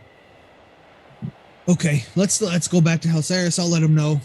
We should be able to once we get inside the veil of it, we should be able to maybe even see the hulk of it. So we should be okay. Does he get the sense that it would be different if he didn't have dark vision? No. It would be about the same without the dark vision. Echo, Okay. Go ahead, give me a wisdom saving throw, please. Stress. Oh, 6. You feel a very strong urge to charge the wall. I was gonna do it anyways. I watch Steel. I just kind of stare at the mist. Steel, I think I'm gonna have to take a rain check on the meal prep, and I just run in. I'm gonna attempt to grapple her before she gets out of No, it. let me be. Goblin So- just cackles around the middle. No. So go ahead, do a grapple check. Give me a attack roll first. Okay. Is this just? Wait, a I was straight far. attack? How far away was he from me though? Because I let him walk a little bit before. You were letting him walk a little way first? Yeah, that was what I was planning. So, I just kind of yeah. stare there, and then So, you can pretty much get away from him. I'm just gonna go in. Okay. Yeah, so you waited till he got a little ways away from you. And I don't know if I waited or something else waited, but yeah. physically. So Echo is running straight for the mist. Okay. Hold the phone just 1 second. I did not have anything prepared for this. So 1 minute. Okay. Okay. Well, so this is what Okay. we're gonna do. As Echo runs away from you, heading towards the mist, we're gonna go ahead and take a short break. Noisy. Yep. Disapprove. You ruined my moment. I told you. I don't know if So- I'll be there for the meal prep. Yep. So this is definitely a good time for us to go ahead and take a break as we try to figure out what the group is gonna do now that Echo is just running straight towards this mist. Sorry. So while we take a quick 5 minutes so we can refill our drinks and stuff, if you want to ask any of the cast any questions, just go ahead, type question in all caps, And then when we come back from the break, we're going to go ahead and answer 2 or 3 questions before we get back into it. You know, Machiavelli once asked, is it better to be feared or loved? I don't know, but I fear that y'all would miss out on some great content if you don't head over to the Games Tavern Patreon. And I would love for you to check it out because it's the best way to support the cast and crew of the show. Not to mention the fact that it's going to be featuring some cool stuff from the Dirty Deeds this month. Every week, they're going to be dropping the document props used on the show for you to see up close. So just go to patreon.com/thegamestavern. It's all one word, and you'll get your hands on amazing content. Latest updates include early access to the interviews from the Games Tavern Happy Hour, miniatures paint plans from That Mini's Paint Show, and battle maps and plugin encounters in your games. Some recognition of some of our regular Patreon supporters go out to Veritas23, Rose, Mad Productions, Michael B, Eric M, and Christopher D. Thank you so much for your patronage and support. Remember again, when you cheer 500 bits, you will randomly award inspiration to a character. If you cheer 1,000, you can pick which character gets that inspiration. And some of us might need it if we go headlong into the Dead Gray Mist. So we'll see what happens. You can always choose the DM for inspiration too. Just or not. We'll never do that. Absolutely.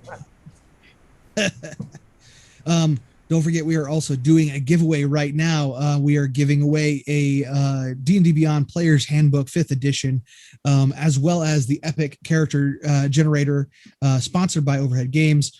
Please, if you haven't already, while we're heading out, go ahead and type in !epic to get that started, to get entered to win. all right. And Oh, this is cold. I asked for my blood to be hot, boiling hot. Bring it back. Go fix this, please. It's so hard to get good help these days. Oh, hello there. It's me, Scalathrax, fiend about town and, well, dungeon owner. And when I'm not creating a horde of new problems for adventurers trying to rob my dungeon, I'm looking for a horde of new 5th edition monsters. So let me tell you about Tome of Beasts from Kobold Press. Whether you need dungeon vermin or world-shaking personifications of evil, the Tome of Beasts has it. There are more than 400 new foes for your 5th edition game, everything from tiny drakes and peculiar spiders to demon lords and ancient dragons. Tome of Beasts includes monsters from the entire history of Kobold Press, with longtime favorites such as clockwork creatures, drakes and dragons, devils and archdevils, check them out, some of my brothers and sisters in there, dangerous flavors of the Fae, undead, and so much more. Use them in your favorite published setting, or populate dungeons in a world of your own creation. Pick up Tome of Beasts from Kobold Press and give your players an encounter they won't soon forget. Where's my blood?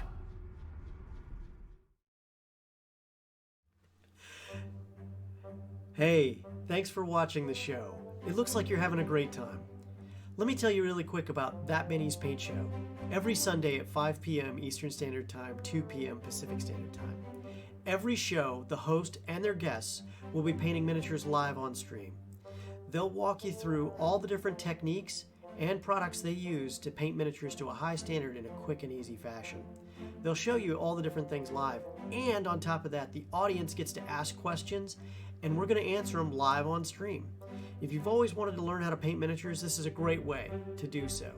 And on top of that, you can paint while you're painting with us too, and chat with us and tell us about your projects and share your pictures of your miniatures as well. We love it when people share their miniatures with us. So remember, That Mini's Paint Show, every Sunday, 5 p.m. Eastern Standard Time, 2 p.m. Pacific, only on the Games Tavern Network.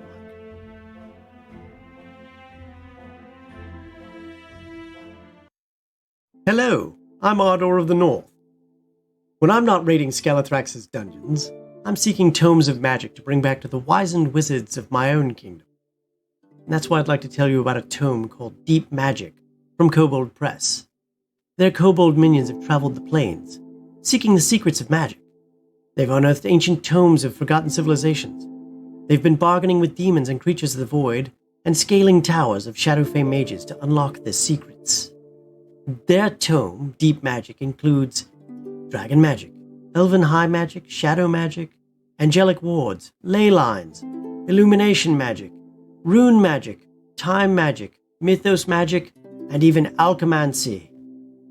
Now they pass along their hard-won knowledge to you in Deep Magic, an arcane series for 5th edition. Here you'll find new schools of magic, arcane traditions, new and variant spells, magical feats, spell-slinging NPCs, and so much more. There are even more schools of magic than I've even mentioned. This book is 356 pages of pure magic to keep your players guessing, and your campaign fresh for years to come. You can buy it now at koboldpress.com.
All right, and welcome back. Hope you all were able to get yourself, refresh your drinks, step away for a second, come on back.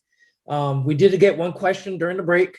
I actually really like this question too. From Stamosis was asking, was Tyrion's ritual something the DM wrote or the player? I'll let you go ahead and handle that one, Tyrion. Yeah, so I wrote it. Struggled for weeks. But then I had an epiphany. I was taking a shower. I said, wait, this could work. And then I wrote it, and thankfully it came out really good, really great. Yeah, no, it was definitely an awesome scene. I loved it. That was my first time actually hearing it too. So I too, as a person, shower in black flames. Quite Standard. Epiphanies do come to us in showers. Kind of makes me start to question some things. Everything. You might need to talk to your landlord. It's not a question. It's not a question. Okay, so as we left off right before our break, Steel and Echo had approached the Dark Gray Mist to have Cafe go in and do a little scouting. And after they got some info, Steel turned around, started to head back, and Echo took off running for the Dark Gray Mist. For the rest of you, as you're setting up camp, you all see Biscuit just pop up and start running towards where Steel and Echo were. I follow Biscuit. And then you hear a shout. And then you hear Steel shouting. Echo, what are you doing? I run fast. No. And I'm gonna say, Cafe, go get the others. I'm gonna start. I'm running. I'm dead. Yep. So you're running. What are you three doing? Running. Yeah, I mean, I think that Following Biscuit. yeah, when Karen runs, I'm kind of like, but when we start hearing Steel, I'm like, something's wrong. Okay. So you all start running after Biscuit. Yep, I'm a whip out. Echo. Yeah. Mist gets closer and closer. You're now 20 feet, 15 feet, 10 feet. Echo plunges into the dark gray mist. As you enter, you start feeling a tingling go across your face. Your eyes start to sting a little bit. And after about 5 feet in, you can kind of see now. As you look out over just this barren wasteland, just cracked earth, everything's dry. You do not see any life at all. Do you keep running? I keep going forward. Okay. So you keep running and running. Steel, you are now approaching the mist. You just saw Echo plunge through. Do you keep following her? Has Cafe seen the others following me? Yes. You get this. Cafe lets you know that the others are following. Then I'm gonna just kind of mentally signal him to catch up with me, and going in. No hesitation. Yep. Just so you three see Steel now plunge in through the mist, and you get that same sensation as you go through. For about 5 feet, you can't see anything. You can't even see the end of your nose in front of you. And then you just come out in this field, and you see Echo still running forward towards a large, dark shape. Large, dark shape. I'm gonna equip a crossbow because no. How far am I away from it? So you're about maybe quarter mile. Okay. I'm just gonna keep going for it. The rest of you, do you hesitate or do you plunge in as well? Oh no, I'm straight. I'm in there. Okay. I imagine I'm bringing up the rear. It's like, this was not part of the plan. Ro is probably. I'm probably like just like a like a little bit ahead of Halceris, like just like a little bit faster, but I'll definitely like kind of like skid to a stop right in front of the mist and just like kind of like look at it for a second, and then as Halceris catches up, just kind of like and like plunge in. Okay. So you all chasing Echo across the barren Mournlands. Echo, as you approaching this large shape, you see the familiar sight of the airship. Black, shiny sides, but it's torn apart. There's holes throughout it. The whole bottom's been kind of ripped off. You see a large drag mark as if it hit the ground and just skidded for about half a mile. And as you start to approach and you're running forward, you see what looks like 3 clawfoots hanging out around the outside of this airship. It's I'm gonna approach them. Do you slow down? Yeah, for sure. Okay. So you start to slow down as you see them. Steel, you're coming up behind Echo now. As you see her slowing down. And you see these clawfoots kind of walking around. Just, it almost looks like they're looking for food around this airship. Okay.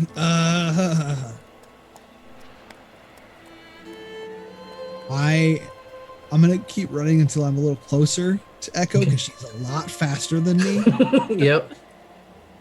And then when I see large lizards, I'm gonna slow down to a brisk walk because I'm worried. And of course, crossbow is up and watching. But I'm going to wait and see because I've seen Echo transform. So I was like, we'll see. This is odd, but continue. Okay.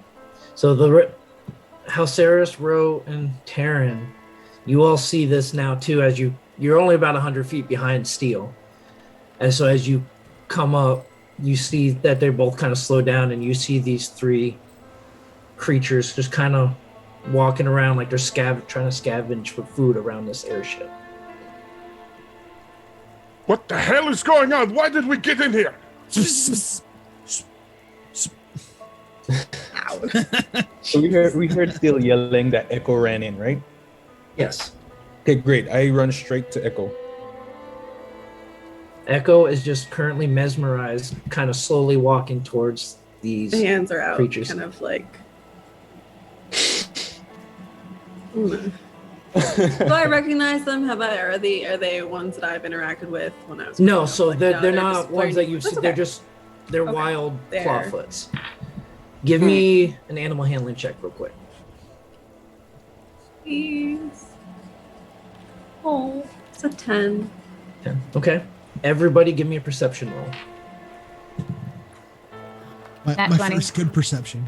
18. 15. 7. I'm side cramping pretty hard. That was a long run. Okay. What'd you get, Ro? 20. 20. Okay. Nat 20. So 23. Okay. So, Like you said that 20, not 20. Echo, as you start to reach out towards them, Yeah. they start running towards the side of the ship, away from you. I'm And gonna as follow. that happens, pretty much all of you, except who got the 9? I got this Halceris, 7. yeah. So Halceris, you didn't really notice it, but the ground shakes a little bit, as if something very large is moving just on the other side of this airship. And as these clawfoots approach the backside of the airship, you just see a large, giant head come out from around the airship and snap down onto one of these clawfoots. Oh no! Oh no! Oh. So Echo, you kind of recognize this as a Tyrannosaurus Rex. However, it is not normal. As you all look upon this giant head, you see that it has no eyes in its socket. Half of its bottom jaw is missing. There is just large hole in the back of his head, and the neck just has flesh just sagging down off of it.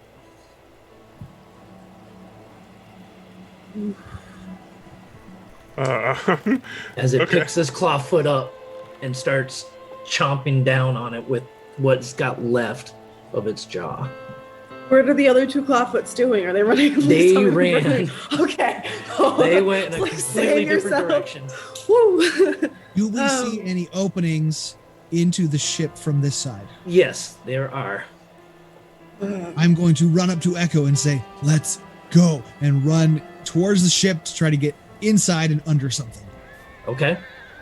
Is that what the rest of y'all are doing too? Oh yeah. Yeah. I'm Right. like hooking an arm around Halceris and dragging him along. Okay. As I run and I see this creature, can I make a sort of check to see, do I get an undead vibe off this thing, or is this like? You definitely get an undead vibe off of this. Okay. Perfect. Wonderful. I screamed out no while it picked it up. Does it Okay. hear me? Does it react to me? Like, Oh yeah, okay. it does. It looks What? right at you. With no eyes? With no eyes. What the? Yes, Yes. and it starts slowly stomping towards you as it In- works its way In, around. Echo, let's go. Come on, let's go. Into the chopper. Jack. Okay. Oh, no, As I'm we're making our way to the ship, how far away do we get from this thing? Like, it's on the other side, so it's just like, Yeah, so 30 feet away? Or? as you're going to the hole, as you dive into the ship, it's probably about 40 or 50 feet away from you. Okay. Could I, real quick, as we're diving in, I'm going to take a look at it. I'm going to grab my holy symbol. I'm going to cast command, and I'm going to tell it to run and command it to flee. Okay, what is the saving throw? It is a wisdom saving throw. Rex probably not too wise. Come on, I'm bud. hoping Come on. not. What does it need? 13. Yeah, it doesn't budge. It's still coming at you. Come on. Well, since it can't really see me, Oh no, it's moving right it towards notices you. Yeah, me. Yeah, it doesn't have any eyes, but it's coming can at you as see if me. it sees you. Echo when we run, and I pull it towards the ship. Well, as I get pulled, because I'm like totally disoriented when I get pulled, because I'm so like mesmerized by what just happened. I'm gonna start shifting. Okay. As you're doing that, and as the rest of you are diving in, you see it open its jaw, kind of leans down towards the ground, and you see this slimy little ball fall to the ground, and it stands up, The ball? and you see before you a zombie. Oh, starts- no, It got bit.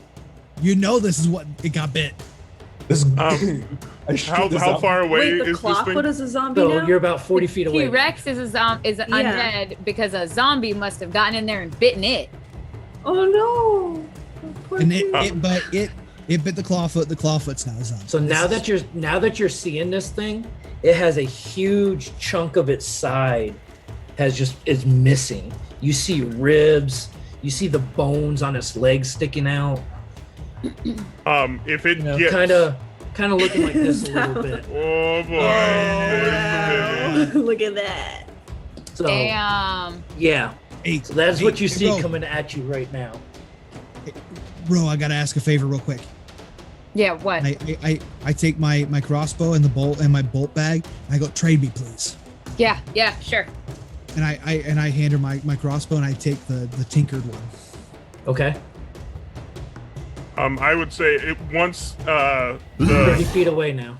I push Nico forward and I want to fire an arrow out at the zombie. Saying, Okay. At the zombie? The zombie? The zombie, not the Okay. T. I'm not sure how much I could. How much I could do to the Give me an T-Rex. attack roll. Oh man, this is tripping me out, man. Got zombies. I'm stress itching. 12. Does 12 hit? This is Well, zombie. you hit it, yeah. Yeah, Give me damage. All right, on the 8. Come here, you.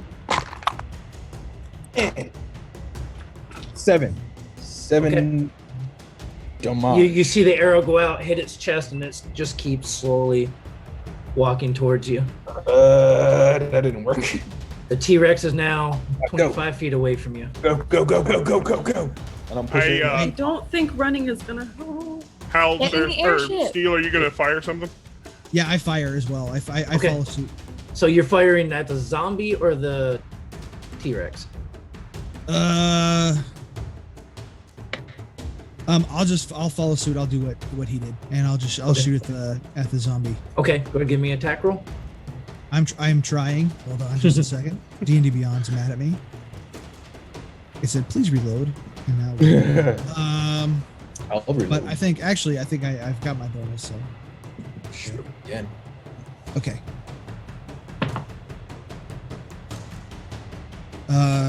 Let's see. Come on.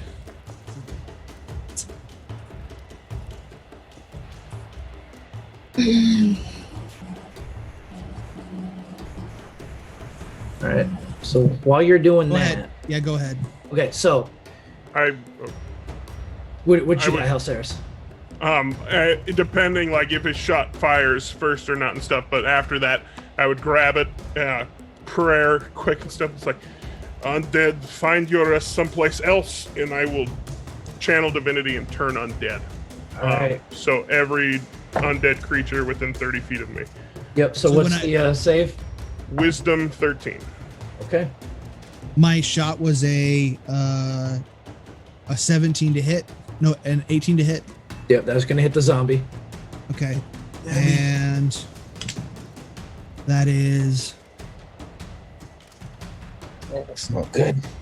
Question: Is that's a the 12 points of damage. Okay. T-Rex following suit of the zombie, or are they two separate entities? They're two separate entities, but they're both coming towards you. So Halceris, as you grab that and you say your little prayer, though, they both stop in place, and you see the T-Rex start to slowly back up away from you. Nobody do anything. And as you say that, you all see a fan of fire goes up at the backside of the T-Rex.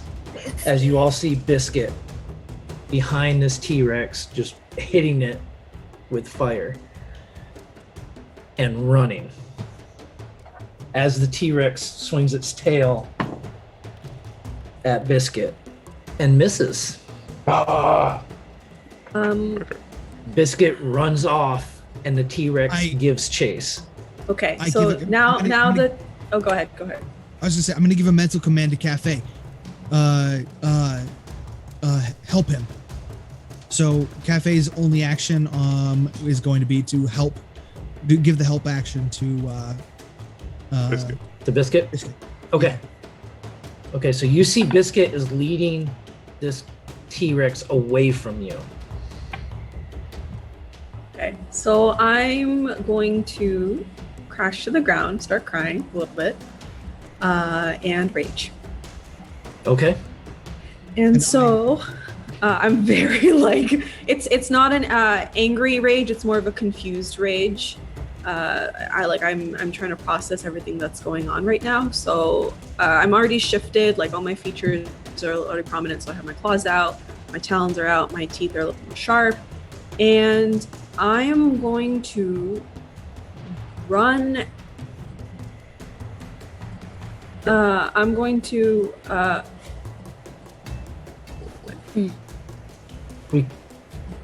I'm going to be running towards the. Hey, we can hear you. Reed, we can hear you. All right. Okay, there we go. That's okay. I'm going to be running towards the zombie, and. So the zombie has also turned away from you and is running away. That doesn't matter. I'm just going to be chasing after the zombie, considering that he's behind all of this. Or Yeah. the zombie's behind all of this. Can I try and grapple her? Okay. So this is going to go poorly. Nope. So each of you, go ahead, give me an attack roll. Oh my god! I was gonna. Yeah, but you're raging, so you have advantage when I you have to do. save Yep. against it. And then go ahead, give me, and I'll let you choose. What am I? Wait, attack roll? Like I was. No, so They're they're grappling you. attacking to try to grab you, and then it'll be a contested grapple if they hit you. Okay. Fully got a nat 1. Okay. So it's So make an Alright, attack. if Make you- a attack roll. Unarmed attack. Unarmed? attack. Yep. okay. That's what I was gonna ask. All right. But you got that one. Let's see what we got here. Other side of the spectrum. That an 8? Okay. No, you. Neither one of you can grab that gun. We end up crashing into each other. Yeah. So I'm actually going to strike at it with my. Actually, I'm gonna bite it. Okay. The first time, I have my teeth. I feel like Yep. so overpowered. I'm just gonna gnaw into its shoulder. Okay. Give me an attack roll with advantage. That's a philosophical question. If a zombie bites you, you become a zombie. But if you bite You it, bite the zombie. If it bites a zombie, does it become a zombie shifter? Mm-hmm. Okay. Wait 1 second. D&D shower thoughts. This is new. What you got? Shower Echo? in black fire Wait 1 only. sec. Okay. A 21. Yeah, you hit it. Okay. And roll damage. And 8 damage. Okay. Ow. So you tear this thing apart. Wonderful. I do need to roll. Yeah, no. You tear this thing to shreds. For As added you bite measure, the- I'll also be using my talons to Yeah. claw into So it afterwards. as you bite down, you bite straight through the neck. You start digging into its back as it just. You all see. Echo You see, just. you see tears. Walk up, Cry. right? Like I'm crying because of like everything that's just happened. It's just so overwhelming. So I'm crying while I just tear into this and Yeah. kind of rip it apart. Go ahead and give me a Constitution saving throw, please. Oh yay! I shouldn't have said that, should I? Shouldn't have been. Oh, actually, a 23. Okay. So I walk. All right. What are the rest of you doing? I walk up to Echo, and There's nothing else to shoot, right? Everything's dead. Well, that one zombie's dead, and you see the T-Rex kind of off in the distance chasing. It's chasing our dog. Yeah, it looks like it's chasing Biscuit. Chasing my dog. I gotta shoot it. teach it how to build. How far away is it? So at this point, it's probably about 120 feet or so. Oh yeah, that's within my range. Shoot it. Okay, Yeah. give me an attack roll. Okay, that is 19 plus 5. 24. 24 hits it. Give me a damage roll. Okay. I'll take a pot shot at it as well Okay. after you roll. Meanwhile, the ranger, who has the ring, Yep. walking up to 8 points of force damage. Okay. Okay, so I'm gonna look at it and you stupid, wonderful dog, you, and I will cast guiding bolt at this Okay. at this zombie T-Rex. If D&D Beyond will work for me either, yes. work for me. Just I have no idea what's going on here. I had to open a new tab. Yeah, I'm just gonna. Yeah, I have the number right with me. So it is a. Oh my God! It was on a Stop, 20. Oh no. That's a 2, so it's just a 7 to hit. Yep, no, it goes wide. I'm Taryn, gonna. what are you doing? I'm walking Kieran, up. sorry. Okay. I put a hand on her shoulder while she's just tearing the zombie to shreds. And How do you respond, Echo? Well, I've used my bite. I've used my claws. I'm gonna whip him with my tail. It's just a Give me an knee-jerk attack. reaction because someone's Yeah. behind me, and Give so me an attack roll. with advantage. No. Why? I'm raging. Yeah, but you don't get advantage because you're raging. I gave you advantage because you were attacking Reckless that thing from is- behind. Oh. Oh, yeah, you get reckless, yeah, so Okay. you can. Well, if you did, Yay. I don't know if, If you you did. Yeah. want a reckless attack, Yeah. yeah. Yeah. Whatever. I'll do it. I'm angry. Frustrated. That's funny. 23. But yeah, you hit Taryn Yeah. with your tail. Go ahead and make a I damage roll. Oh, wait. Sorry, that was the wrong one. Ignore that one.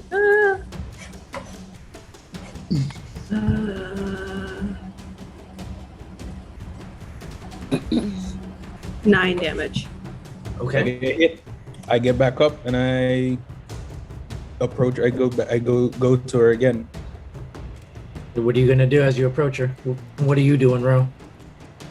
Ro is also gonna try and at least get up there so that she can help Tyrion with whatever it is that he's trying to do. Okay.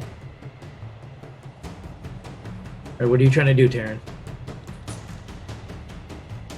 Oh, the guiding bolt came in downstairs. Yeah, no, I saw it. It was great. It was great when it worked that time. Yeah. So okay, I got hit. I'm guessing I fell down. I get back up, and I walk over. To, you're like on the ground, right? No, Me? no, Like- Echo is on top like, of the standing zombie over still and, ripping like, it yeah. apart. All right. So There's You got nothing much smacked by left to rip. a tail all right. So that you don't remember seeing before. It wasn't really like me consciously attacking you. It was more like I sensed danger and I kind of like whipped back. To Like a horse kick. Yeah, Yeah. sure. In a way, yeah. we understand these things. So I walk to Echo and I put a hand on her shoulder, and I turn around and I say, "It's okay." Okay, Let's so as he does Thank you this, for a hug. I'm like, when he puts his hand on my shoulder, I'm gonna grab it and I'm gonna turn to him. And for the first time, I've never really spoken when changed. I kind of normally grunt or I make noises. I'll be like, "Is this what you wanted?" And I shove him back. You made me into this. You kept making me get angry. And look what's happened. And I start to kind of revert back to my normal self and just start sobbing because I've never done anything like this before. And look what's happening to me. You pushed me. I know it was for something good, but I'm a monster. I'm also gonna kind of get down like next to her where she is and just be like, who has ever called you a monster? This doesn't make you a monster. Everyone has a beast within. You just have to learn how to control it. That's what I grew up hearing. This is a me part that I of never wanted to show. I know I'm not. I know you said I wasn't weak when I'm not the side of me, but I don't want to hurt you all. And I almost hurt him. I'm sorry. You know what? We're all still learning, and you're still learning how to control the part of you that needs more space. And that's okay. But I don't want you to, like, just because I need space, I don't want you to leave me. Like, I don't want you all to be afraid of me, that's all. I care a lot about you, and that's why I'm just terrified of hurting you all. Do we look afraid? We're afraid of Kind that of. thing. I mean, Of that? I Speaking definitely of, is there a worried giant Steve- T-Rex currently anywhere near us? Whoops. Yeah, I'm just like panning the horizon. When it comes back So around. you actually see it off in the distance, turn around and start heading back towards you. I hate to Alright. break this up, But but Echo, you're not scary. to other Stop people, worrying about it. yeah, really, we're not scared of you. This doesn't scare us. What scares us is that we're sitting here while that thing is coming back, and we care about you too, and we don't want you getting stepped on. So let's go. And Biscuit's out there by himself. How far away is it? The T-Rex? At this point, it's probably about 350 feet or so. That's within range.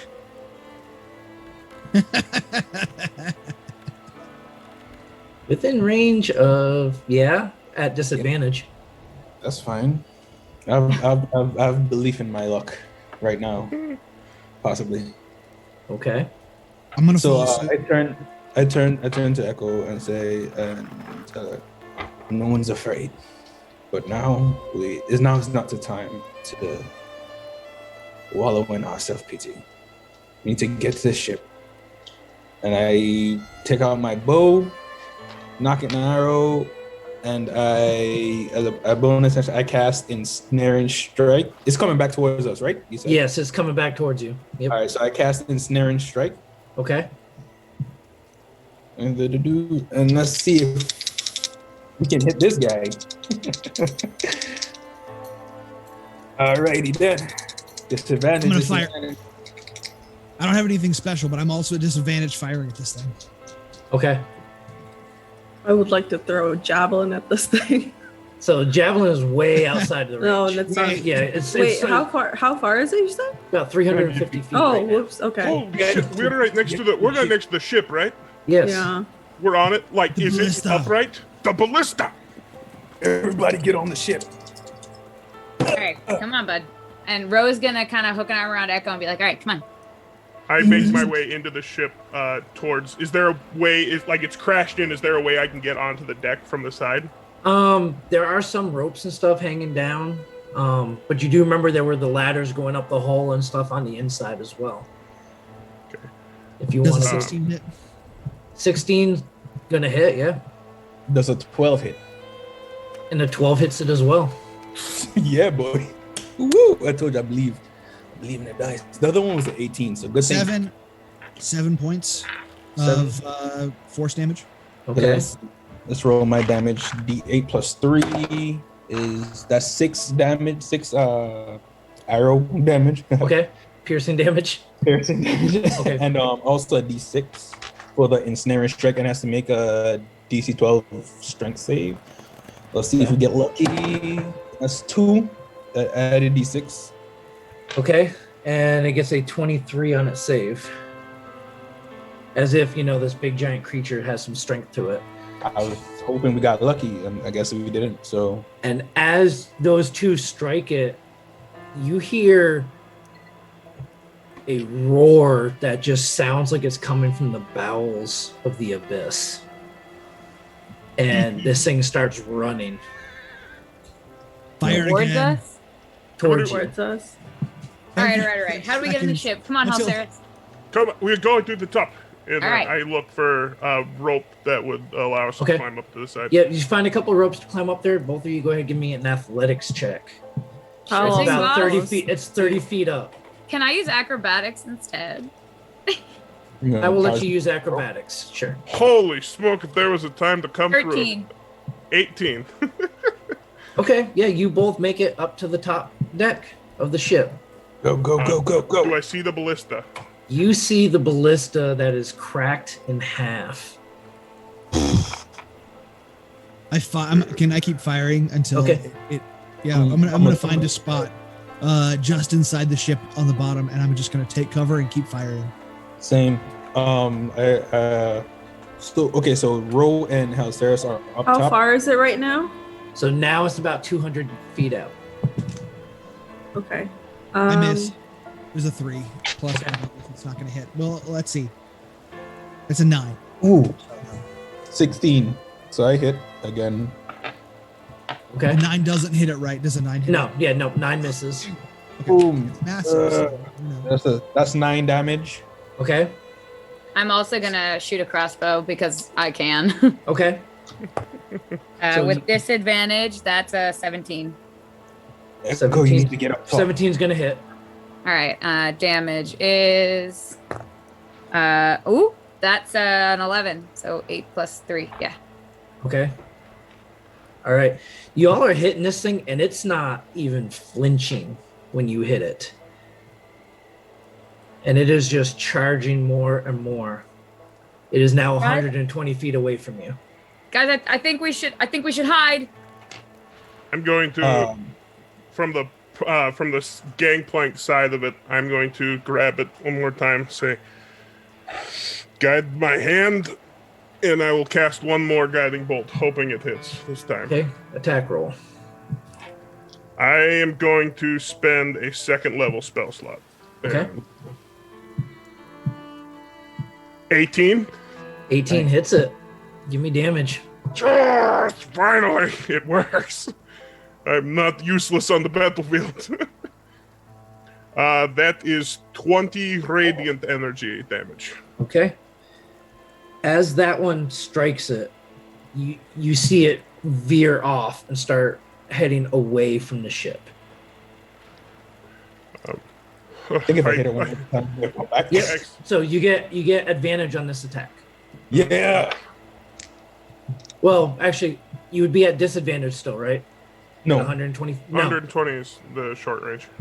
Okay, Right. so then so you get advantage then. Yeah. I'm still at disadvantage. Okay. I'm gonna fire after him.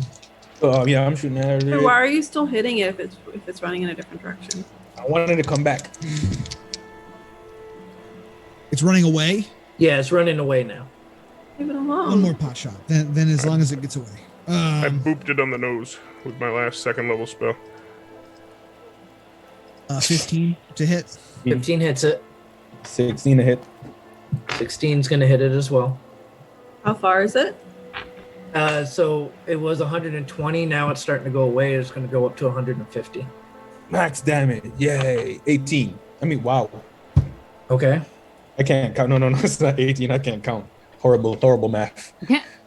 11. 11. Okay. I got an 8 and I got excited. Sorry. So 11 piercing damage. 8 force damage. Okay.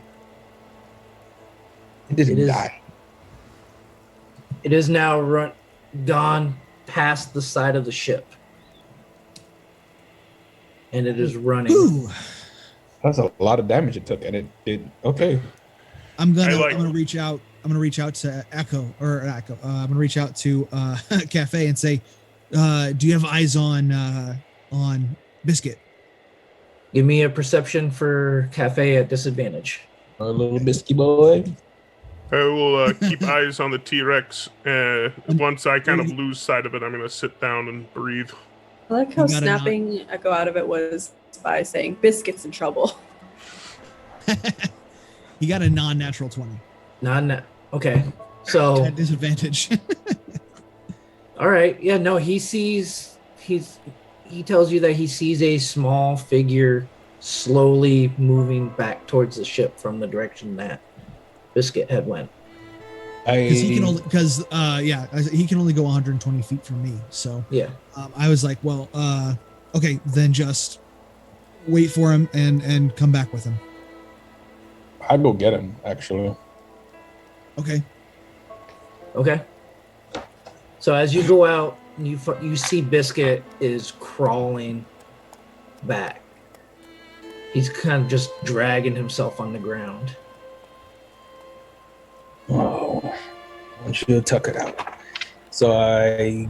Give me a medicine check real quick. Oh no! No, biscuit. Medicine. Shit. That is an 8.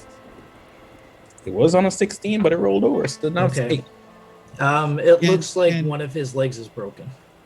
Okay, I cast Cure Wounds. Okay. I bet you have that. Okay. So let's throw another D8 out there. Ooh, Biscuit gets back 9 health. Okay. 9 of them. So pick him up, cast Cure Wounds, and I run. What kind of dog is Biscuit again? He's a mutt. Mangy mutt. Yeah. He's big Yeah. mutt. I'll pick him up, and then just trot. That's the Okay. word. Yep. So you head back towards the ship. Yeah. Okay. So you all see Tyrion come back, holding Biscuit in his arms. Biscuit's not looking too good right now. How bad? Like, does he still look like he's pretty damaged? Yeah, so I mean his legs kind of healed a little bit. Y'all can go ahead and give me one more medicine check if you wish. Right. Medicine check. 15. No, wait, no. Yeah, 15. 15. Okay. You're right. Okay. Do it. So looking at Biscuit, yeah, 2 of his legs were broken and one whole side, his rib cage looks like it was caved in. A what? Can I tell? A T-Rex. So you're thinking with what the encounter you just had, he might have got hit by the tail of the T-Rex. Okay, so it doesn't look like he was bitten by anything. No, it doesn't look like he was bitten. Okay. All right. Okay. We'll spend a minute to get him healed up. Is this something that I feel like could be handled with a cure wounds, or do we need to do something like more to get set his legs or anything? With a 16 medicine check, cure wounds isn't really going to help that much with him. I'm gonna call for Halceris. Okay. We could use some help here. I know mending, but that doesn't work on people parts or animal parts or yeah. Living parts. I mean, I can fix I can fix Cafe. I can't fix him this way. I shall see what I can do. I'll kind of rappel back down onto the ground level. Yeah, I would. Let me see. Give me another athletics check real quick. Oh, good. Make an old man fall. You're jumping off that. I'm coming. It's a 7. Can I try and catch him, or like at least grab his arm? So you get Let me about fall. halfway down. You both get about halfway down. Ro, go ahead, give me an athletics check. You can't use acrobatics for this one. That's an 11. So you reach out, you grab Halceris about 15 feet up, and you both and he drags you straight to the ground. What is taking you guys so long? I go to the end of the rope. So you each take 3 points of bludgeoning damage as you hit the ground. Jesus. Oh, Oh, okay. that didn't feel good. You okay? Yeah, I'm good. You need a Okay. hand? There it is. Ro's gonna pull herself to her feet and stick her hand out. I take it. Like haul you to your feet. The crack. Let me see him. All right. Go You and- look at Biscuit. He's wheezing. You hear like the little whimper coming from him. His breathing looks really labored. Okay. Let me see here. Now, would I be able to ascertain internal damage from this sort of wounds? You basically gather the same thing that everybody else has. Like his rib cage was crushed. He's probably got all sorts of internal bleeding going on right now. The 2 legs on that side of his body were broken. One of them kind of healed up a little bit with the first cure wounds, but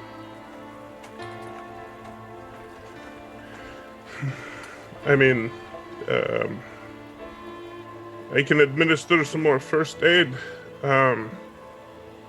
I believe you and I both have access to healing magic. It might be able to reset his bones, possibly, but I am not sure. Do you want me to make a medicine check of some kind, or? Yeah, go ahead. Can I help him? Can I help him by sharing the information I already have? Yeah, sure. Cool, because I'm going to guide myself too, because this seems important. Okay. It's always about saving this dog. Okay, that is a 19 on the die, which makes it 22 plus 1, so 23. 23, okay. As you start trying to help reset some of these bones and stuff, he starts squirming in pain, yelping. It doesn't seem to be helping much.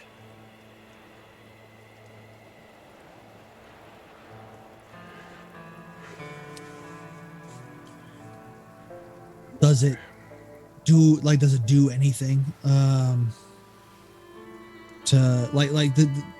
do you know how Sarah's, do you have any spells that can fix limbs? You have seen the work that I can do. It is possible. It is possible for some things, perhaps, but what I have with me, I have the healing kit that, I can stop most bleedings, but I'm sorry, I do not know. At this point, you see Biscuit's eyes start to close. Biscuit.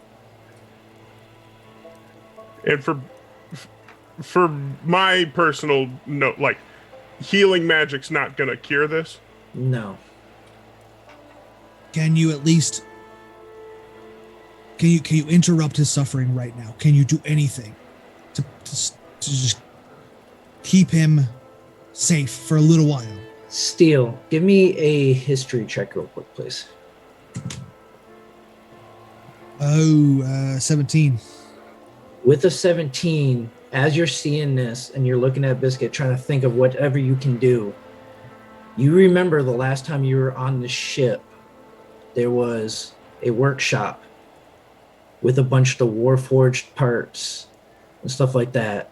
And you vaguely remember seeing some parts that were used to create a steel defender that may be useful at this moment. Osiris, can you just keep him alive?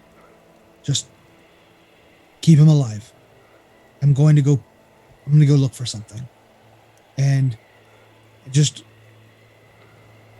do what you can. I follow Steel. Yeah, Okay. I'll go as well, actually, if they need heavy hands. I beeline it for the workshop on the top deck. It was Yep. right underneath the deck of the ship. Yeah, so you're kind of working your way through, and you see it's a mess in here. Boxes everywhere, just parts of the hull have been smashed in from the crash, but you're able to work your way up to the workshop where you find a bunch of spare parts and stuff. Yeah, I just start looking for any prosthetics, anything of that kind, and I'm gonna pull some pieces out of my pack that I was working on. Yep. The last couple of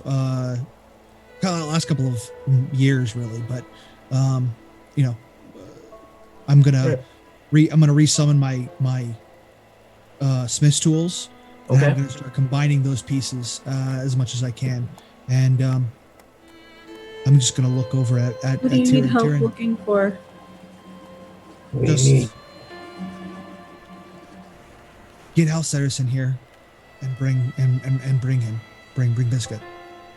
So I'll run out and scream for help, Cyrus, and be like, bring him in here. Okay. So as Out to the space, clearing out the space.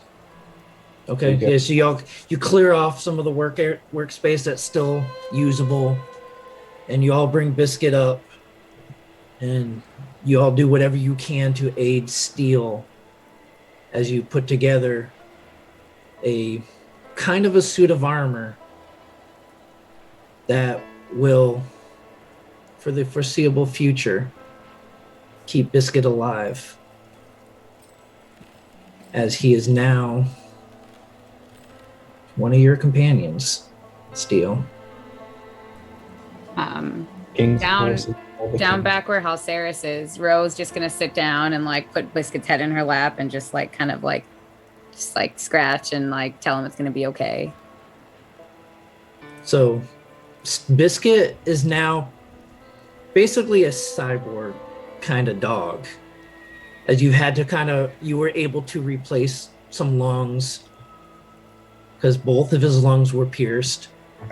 He does look a lot like traditional cyborg, where again that whole upper left side and all the rib cage all the way down is all metallic, and then it shifts over from being like a metallic skin to actually just being plate armor, because I don't want him damaged any further. So like even where there is like fur and there is a real dog underneath, there's again more than half of his body has been completely replaced down, just kind of like again down that middle line, and then the rest is actually covered in like a Half plate. like a half plate. And then but it doesn't look like a traditional half plate. It looks like it's been scavenged from like the chest pieces of some of the Warforged husks that were still sitting in here. And throughout this process, one of the other things of you doing this was you removed the tattoo that was on the back of Biscuit's neck to help fix some of the vertebrae that were snapped in his neck. I would assist with this part of the procedure. I imagine I'm assisting with most of this procedure, but at this part, I think I might take the reins and try to lance around it where it is not going to damage the mark itself. Okay. Give me a medicine check if you're trying to not damage the I will be tattoo. 80. Okay. Yep, with advantage. Oh, woof. Sorry, Biscuit. That is a 9. Okay. Yeah. So you remove it. The mark isn't really all that intact now. Well, I meant more so I was going to remove it so I had like a specimen kind of thing. So Okay. like that, something I would be able, not that I was trying to keep it intact on Okay. Biscuit. Okay. Yeah. No. Then But- yeah. So as it was removed, and you're in there working on the neck and trying to get that stable and everything, you're able to remove that.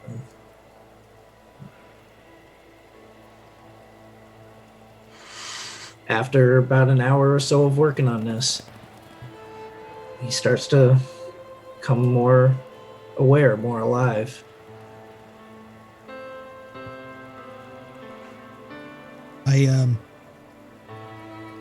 I sit down on the bench, look up at Halceris, and I say, "No, you weren't planning on staying here overnight. We're not moving him.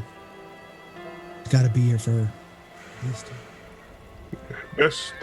Best laid plans of the gods often go by the wayside when children are involved. So it is fine. Hopefully we will be able to. There's enough. I remember there being enough places here that we could fortify. It will be fine. I look at Biscuit and I just go, "You're a good boy. See No his, one saved us." see his jaw kind of open and little tongue just starts hanging out. Little metallic tail on the back, just kind of wagging a little bit. Clank, clank, clank, clank. And I scritch him behind his right ear, the one that's left Okay. intact, and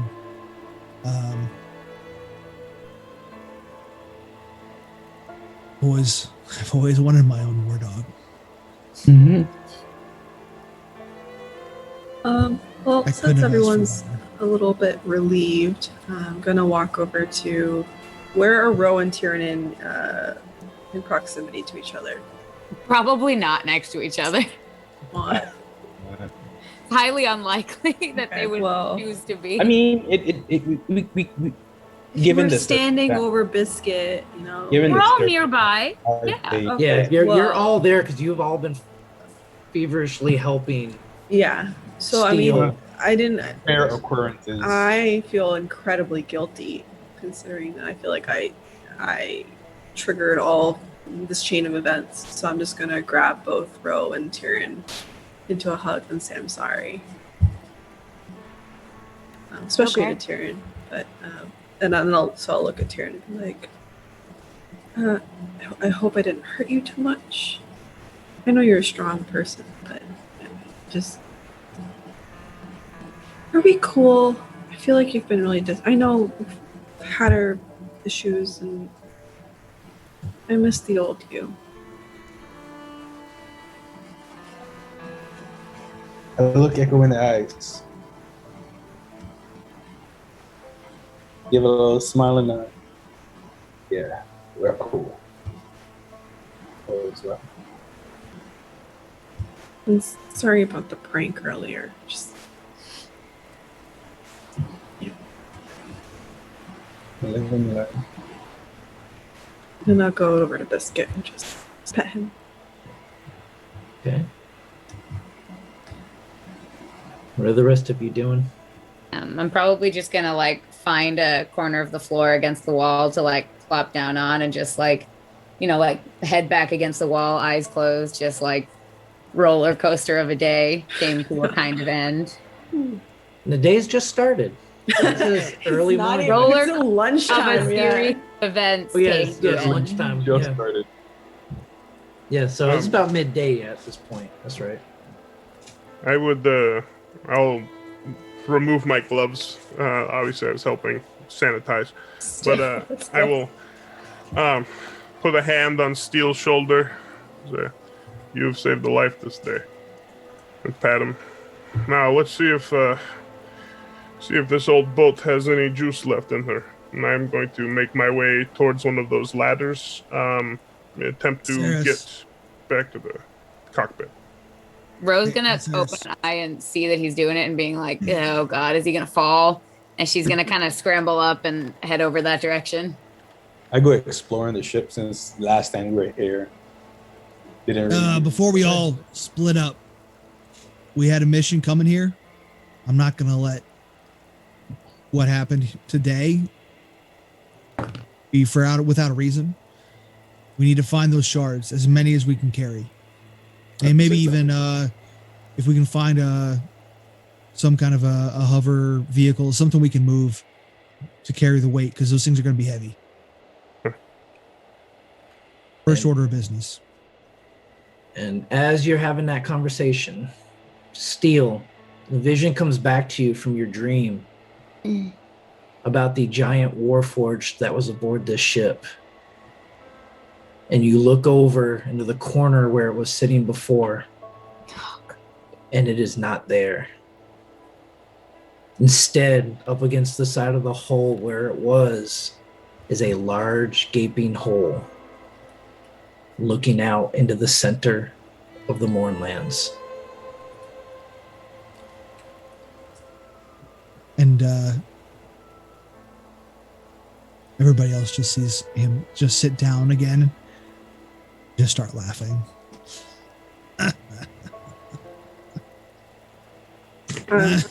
You good?